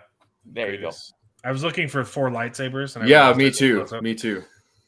I think you can actually put them up in sitcom. I think it's more of a sitcom type of thing. Yeah, I'll move them later. Yeah. I think that's a pretty good lineup. Fennec Shand is one over to the right where you were going, right below Dooku. Got it. There you go. All right. And then so I'm trying to find the other Power Ranger. Oh, the girl. That's fine. We get the in the middle. Nope. We get the picture. There she is. There she is. Oh yeah, there we go. Okay. So here's the pitch, right? Okay. Yeah, I'll move them up as you go. There's a lot of Star Wars characters that are genetically getting modified cybernetic enhancements, right? So this is going to be a sitcom that explaining the modification process. It's going to take the form of a person who has their family doesn't like they don't like droids. They don't like being cybernetically modified. But the dad in the story got injured, and he has to cybernetically modify himself. Right. So it's gonna take a form of them sitting down and talking about the process of how he became cybernetically modified, and it's going to be called "How I Met Your Modder." That's good. I like that. Yeah. You like it? That was a great. Who's the main character? It doesn't matter. Take any pick. Why'd you make me spend all that time looking for these specific characters? Because all you had was a pun. Cybernetically modified. All you had was a pun, not a real pitch. It's a good pitch, all right. It's good. You spent a lot of time looking for specific characters because I thought they were important to your pitch. Okay, but I like the idea of modders, but I want to go dark. I want to go detective. Okay, and this guy who I absolutely hate. Going horror? No, he's the bad guy. He's been like Jack the Ripper-esque, like abducting people on the street and modifying them against their will, right? And so you get these people who like, oh, this is a fate worse than death. I'm half robot now. Why is Snoke in here? What the crap? What did that have to do with your dumb pitch? So like they're waking up and the detective, there's someone who has to. Okay, so who's the one who's tracking him down? It could be. I'm feeling he could be the one. He could be the cop trying to unravel the mystery. But I'm gonna keep looking. It's a good choice. Okay. Oh yeah, Deathsticks isn't a victim. He's the informant. Okay. This is going to be like Zodiac, David Fincher. Right. It's going to be really like these aren't going to be good mods. Okay. Like someone's going to wake up and they have like a radial saw for a leg, and you're like, I can't walk with this, but like, I'm sorry, like these are art pieces, not for functionality. It's a statement. Okay. So this is a freak modder, and of course, it's revealed to be one of the worst Star Wars characters of all time, who's the perpetrator of these murders. Who is that? That's the modder. Oh, the techno. That's the guy who does the modding. Yeah. The Techno Union. That's the name of the gear face guy. I do have a picture of him somewhere. He's the leader of the Techno Union. He's part of the separatists. Sorry, that's. I'm thinking Cobb Vanth could be the detective. Oh, I like this pairing. Watt Tambor, that's his name. I like this pairing. Cobb Vanth, and he's the optimist, right? Hunting down the killer. Picture. And this is Guillermo del Toro's stuttering guy from. Yes. And he's the pessimist. He's like, we're never gonna figure it out. And then at the end, it's revealed that he's an accomplice to the modder guy because he sells their organs on the black market because he's an opportunist, right? He's like, I'll just the higher bidder. So he's actually working in tandem, even though he's the partner of the detective. And he's the informant. It's like, I'll tell you the word on the street, but I need some death sticks. Except that he went home to rethink his life. Shoot. Is this before or after episode 2? So he rethought his life, and that's why he decided to work with the law. Okay, could I make a suggestion? Yeah.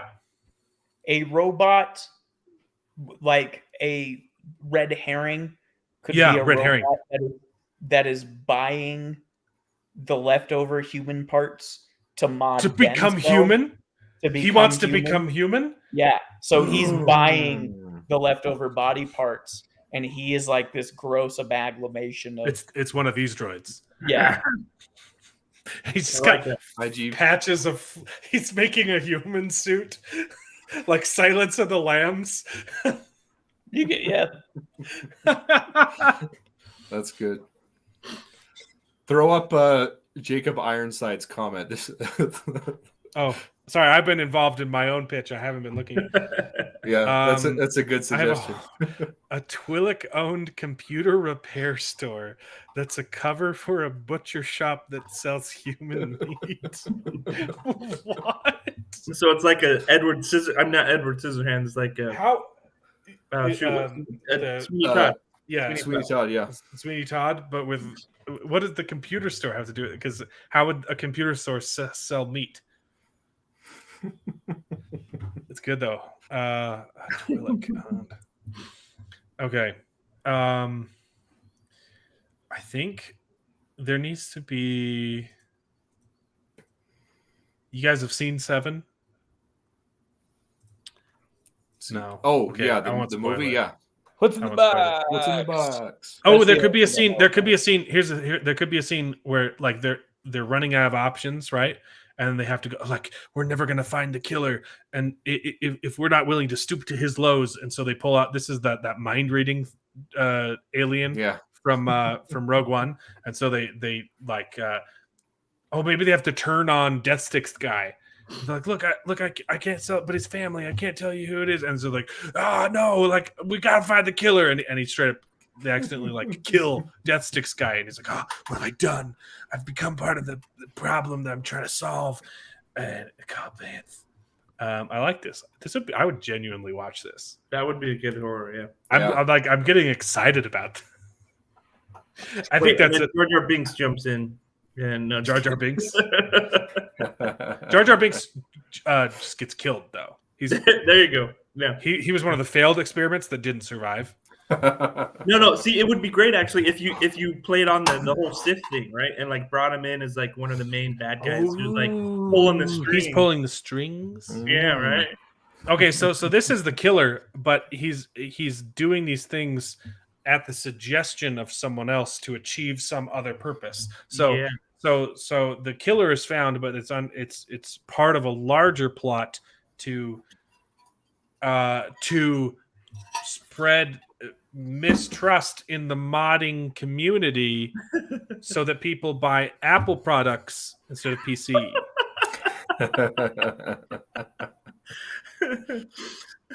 Wow. Because top-down integration is it's about capitalism, baby. Capitalism is the real evil. Yeah, I like that. I like that. That's my pitch. Nice. I like it. Jeff Bezos is the baddie, guys. I like that. Who did someone have another one? Let's do. That was kind of a buddy cop, but it was a dark one. Yeah. All right. I got a quick reality TV one for you. Okay. You got Danny Trejo. Okay. Wait. Hold on. Before we select any stuff, is this just another title you want to share with us, Dave? Or is maybe it's just Danny Trejo and a Rancor. That's all. That's the only thing. It's the whole series, just them two, and it's gonna be Machete Rancor Whisperer. Okay. Kind of like a Caesar Milan dog whisperer. He just goes around taming all the bad behaving Star Wars creatures. It could be like a crocodile hunter thing, like what you got to do is you got to hold them like this, and then you got to tickle their. I don't know. Okay, how would you do a Star Wars game show then? That's a good question. Let's see. Well, they kind of had a game show survival, like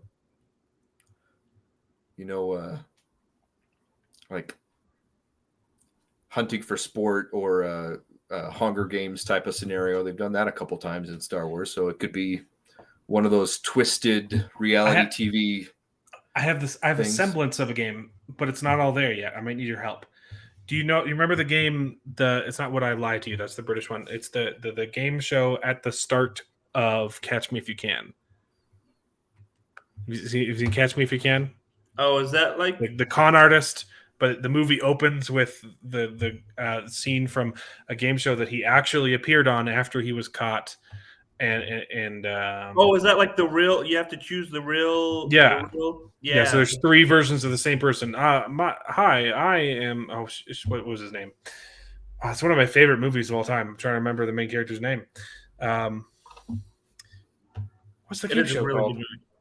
I don't know what you're talking about. But Hold on. it's like no, I'm like for example, get Frank Abagnale. I'm the prince. I'm the prince. You're talking about Duplicity? Or No, I'm talking Multiplicity? about Catch Me If You Can. Frank Abagnale. Oh, okay. With Tom Hanks and Leonardo DiCaprio. Okay, Mhm. Catch Me If You Can opens with this happened in real life. The scene from the movie was reshot with different actors, but it happened in real life after Frank Abagnale for years was caught and he's working for the FBI. He appeared on the real life talk show. Where the premise of the show is you have to find who the real person is, right? So there was 3. There was the real Frank Abagnale, and there were 2 other people, and they were all pretending to be Frank Abagnale. Okay, and you had to figure out which one the real Frank Abagnale is. It was a game show. The contestants would ask them questions and try and figure out who's making it up, and who's the real Frank Abagnale. Okay, Gotcha. You do that, but with clones. Who's the real Captain Rex?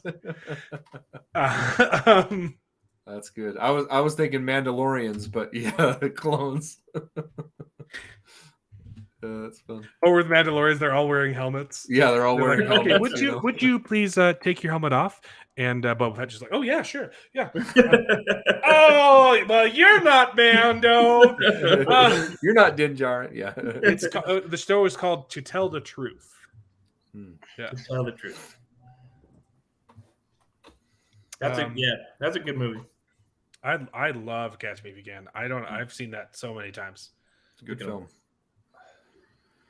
Any other game show ideas? I feel like that one's pretty solid. What if they did like a Deal No Deal? But it was like shoot, what would they get to keep? Your brand new Droideka. I don't know. Or like a Price is Right. A Price is Right with the with Star Wars universe. It's like your brand new pod racer goes on and they're like, you win 2,000 Republic credits. Credits are no good where I come from. I need something more real. That's good. Exactly. I could see a Survivor type show where 16 people from Coruscant are taken to an inhospitable planet and are forced to do challenges and survive the jungles of Dathomir. Yeah, and they have confessions and they vote each other out. And I'm trying to think of how to integrate it would kind of be like a cross between Deal or No Deal and Order 66. But it's like which clone trooper. So each suitcase has a different clone trooper, and some of them are all the contestants are Jedi, and it's because the different clone troopers had different levels of. It's getting a little too complex. No, they had of loyalty to the Empire, right? Because some of the clone, like the Bad Batch, they stayed good, right? After Order 66, or like Captain Rex tried to fight against Order 66, even though they had a brain chip in his head. So behind each door is a different clone trooper with varying levels of loyalty to yourself as a Jedi character, and you pick one of the doors, obviously, and you want it to be someone who won't kill you for Order 66, but then you have to keep opening the doors. You're like, okay, well, the likelihood of you getting some, and then you make an offer. It could work, right? Yeah, I could see that. Your first idea was better. All right, that was good. All right, what one have we not done? Have we done all of them yet? We haven't done a musical. We haven't done a musical. Oh, it could be the trolley problem as a game show, and you play as Anakin Skywalker, and on one track You have a whole bunch of younglings. You have Padme Amidala, and on the other track you have younglings. Oh, I do have the youngling. Do you? Youngling. Yes. On one track you have youngling. Wow. And on the other track you have Padme. Oh my gosh, that would be the worst. Trolley. It's only one episode ever aired of this game show, but It's just the pilot show. Yeah. That would also make a good reality TV. I also have Broom Let's Boy. be honest. Reality. Okay. All right. Had another pitch. Musical. We should do a musical. A musical. Right. David, Yeah. Let's think. Did you have another dumb pun? Maybe. Trying to see if it'll come up naturally. Okay, so a musical. Jared, do you have an idea for this? No, I'm just thinking we haven't done a musical yet, so we need to do a musical. I think he'd be good in a musical. As soon as you did that, I think it would be a really good premise for a musical for what's it like to work under Vader or the First Order. So like a whole bunch of Imperial or First Order officers, and they're just like dancing or whatever, and then Vader comes in, and they're like, the progress is going along very well. You know, we're almost operational, and we'll be ready next Tuesday. You know. Okay. Yeah. So what's his name? Hux. General Hux. Okay, so General Hux is the main character of the musical, right? And it's For about sure. his struggle because no man can serve two masters, right? He hates Kylo Ren, and in the Rise of Skywalker, he ends up being the traitor, right? Who sells out information. So I am the traitor. Oh my god. But it's his internal struggle of who do I hate more? Do I hate the rebels more, or do I hate Kylo Ren more? And it's leading up to his decision to sell out Kylo Ren to the rebels, of him, like, you know, the enemy of my enemy is my friend. Da, da, da, you know, Yeah. Here's an added thing too. What if we put like the Admiral there, the lady with the pink hair? Oh yeah, she's in the movie. She's in the musical for sure. And then right next to her is the other First Order guy. Yeah, and I'm thinking it's like a contrast. So we think like, so it shows how like the roles are actually switched, where she's a worse boss to work for than like Darth Vader is, or something like that. Like, or like, yeah, he gets to the other side. He gets to the other side of the road, and the grass isn't that much greener. Yes, right, exactly. Right. Mm-hmm. Okay. Then you could throw Phasma up in there, and there could be a confrontation and song about you're on the right column. Just go up. It's the second row. You can have a musical ditty about So she's the foil. Yeah. You can have something mention the trash compactor or I don't know, something. Also, we got to have a love interest, right? Thought didn't quite come together. Love interest. Good point. You can't have a musical without a love interest, right? Who do we think? I can't see who that is. Is that the snub face guy? I don't like you either. I don't like you either. Bo-Katan. Bo-Katan, because it's directed by Dave. Because the musical will be directed by Dave Filoni, and he has to throw in a cameo out of nowhere that doesn't make sense. I think the love interest is this guy. Grogu. No, this. I can't. Who is that? That's the the demon head from my least favorite episode. Yeah. I don't know. Let's see. What if it's Ventress? What if it's Ventress? Is she still alive? No, I don't even know the if lady she dies. from the lady from the Mandalorian that had all the controversy about her. No, Ahsoka? no, not Ahsoka. I think someone- now's the perfect time to throw in the Disneyland employee. that one. Yeah, there you go. Yes, Yes, there. That's bringing perfect. it all together. That's it. She's an And then- original character. A nobody. She's that a just rebel adds to the that's- conflict because it's like a she's- Romeo and Juliet thing. They're from different factions. Like She's imprisoned That's on perfect. the Star Destroyer, And he goes to her to vent, and oh, yes, that's good. and then she's manipulating him, making him fall in love more and more, and he's like ready to give up the Empire, and she's like, "Run away with me," and she lets him. He lets her out, and she just decks him across the face and runs. And then you have a whole number where Kylo comes and is like, "Embrace the rage," and Hux. That's how we get. Because she's part of the rebel crew, and they meet, right? And there could be a reprise of his song, and he goes, "The enemy of my enemy is my lover." I love it. Okay, so now you've also got to add Finn, right? So Oh, he's no. yeah. No, so him and Hux were buddies, and They're he's buddies. yeah. They're good old friends, and then kind of a wicked. Finn, jump ship and switches sides, and that gives Hux some internal struggle. And that's what is the catalyst for his whole journey. Yeah, I get that. I like that. Yeah. He could maybe introduce Hux to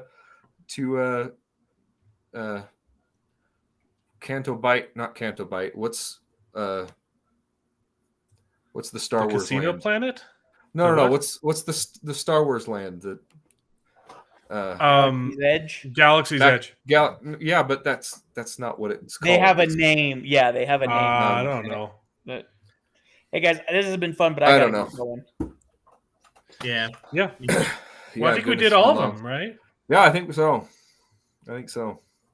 It's been a blast. Which one was the best? I actually really like that musical idea. I think Musical it's idea is great. I also liked your buddy cop 7. pitch with the droids. That was good. the murder mystery. Thanks. It's Murder been fun. mystery was fun too. Yep. Well, this has we've been going for quite some time. This has been a fun episode. Tanner has to go, and I think it's a pretty good place to call it. I would take any one of these shows over the Book of Boba Fett, if I'm being honest, except your stupid pun, David. But Hey. I thought it was very clever. no, it was a good pun. I just don't know why you made me spend so much time looking up specific characters you weren't actually going to use. Oh, I thought you would take the idea and run with it. I think it's a clever idea. Oh, you wanted me to mentioned elaborate on your lack of an idea. Yes, Right. exactly. Well, thanks for joining us. This has been a very different episode of Best Gen, but it's been a lot of fun. I've spent way too much time getting all of these pictures, but I hope it was worth it. I had a blast, and I've shared the link in the description. If you want to make your own movie pitches, I think you can share them via Twitter. My Twitter handle is in the description of the of all my videos. So tweet at me your own Star Wars movie pitch. Or TV show pitch, whatever you want. Obviously, you can delete the rest of these rows. But this has been a good time. Thanks for joining us. Tanner, thanks for coming. No problem. Jared and David and Corwin, if you're still there in spirit. This has been a blast. Yeah, thanks for having us. Legend of Vox Machina was good. Next week, there will be no this show. We're taking a 1 week break from Best Generation to do an after show talking about season 1 of the Wheel of Time.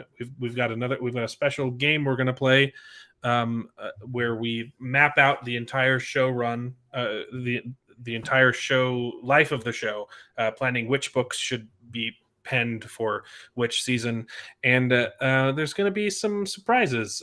Do I have a leaked script of the original episode 1 script written by Rafe Judkins? Yes, I do. Is it illuminating? It is. So But we will be back with Best Gen in 2 weeks, and the Batman movie will be out by then. Do you guys want to commit to watching that? You'd have like two. It comes out like the Thursday. I don't know. I don't have a lot of time to watch movies right now. Yeah, Okay. same here. But if we might talk about Batman, it might be the next week. But I want you guys to watch Raised by Wolves. You guys haven't seen the show. I'm going to share my HBO password with the crew so you guys can watch it. It's a really, really good sci-fi produced by Ridley Scott, and I guarantee you will be entertained. It's isn't he an author? Ridley Scott? No, Aliens. Oh, that's where. Okay, I was like, yeah, I've heard them. Okay, sorry. Yeah, I didn't know it was Ridley Scott. That makes me. He's not. He produced it, but it's another guy writing and directing it. But it is really, really good. Season 2 is going on right now, but we're going to start from the beginning. I've already read it, so I'll be like the guy who read Game of Thrones and knows the Red Wedding is coming up. But I think it would be a lot of fun to talk about and analyze, and we'll just do one episode a week. Do you guys want to do that? Yeah, I could probably do that. Okay, and maybe Batman. So Okay. It looks good. Yeah, Batman looks good. Yeah. Yeah. We'll see. So thanks for tuning in. This has been Best Generation. That's it. Bye. All right. Men in the stream.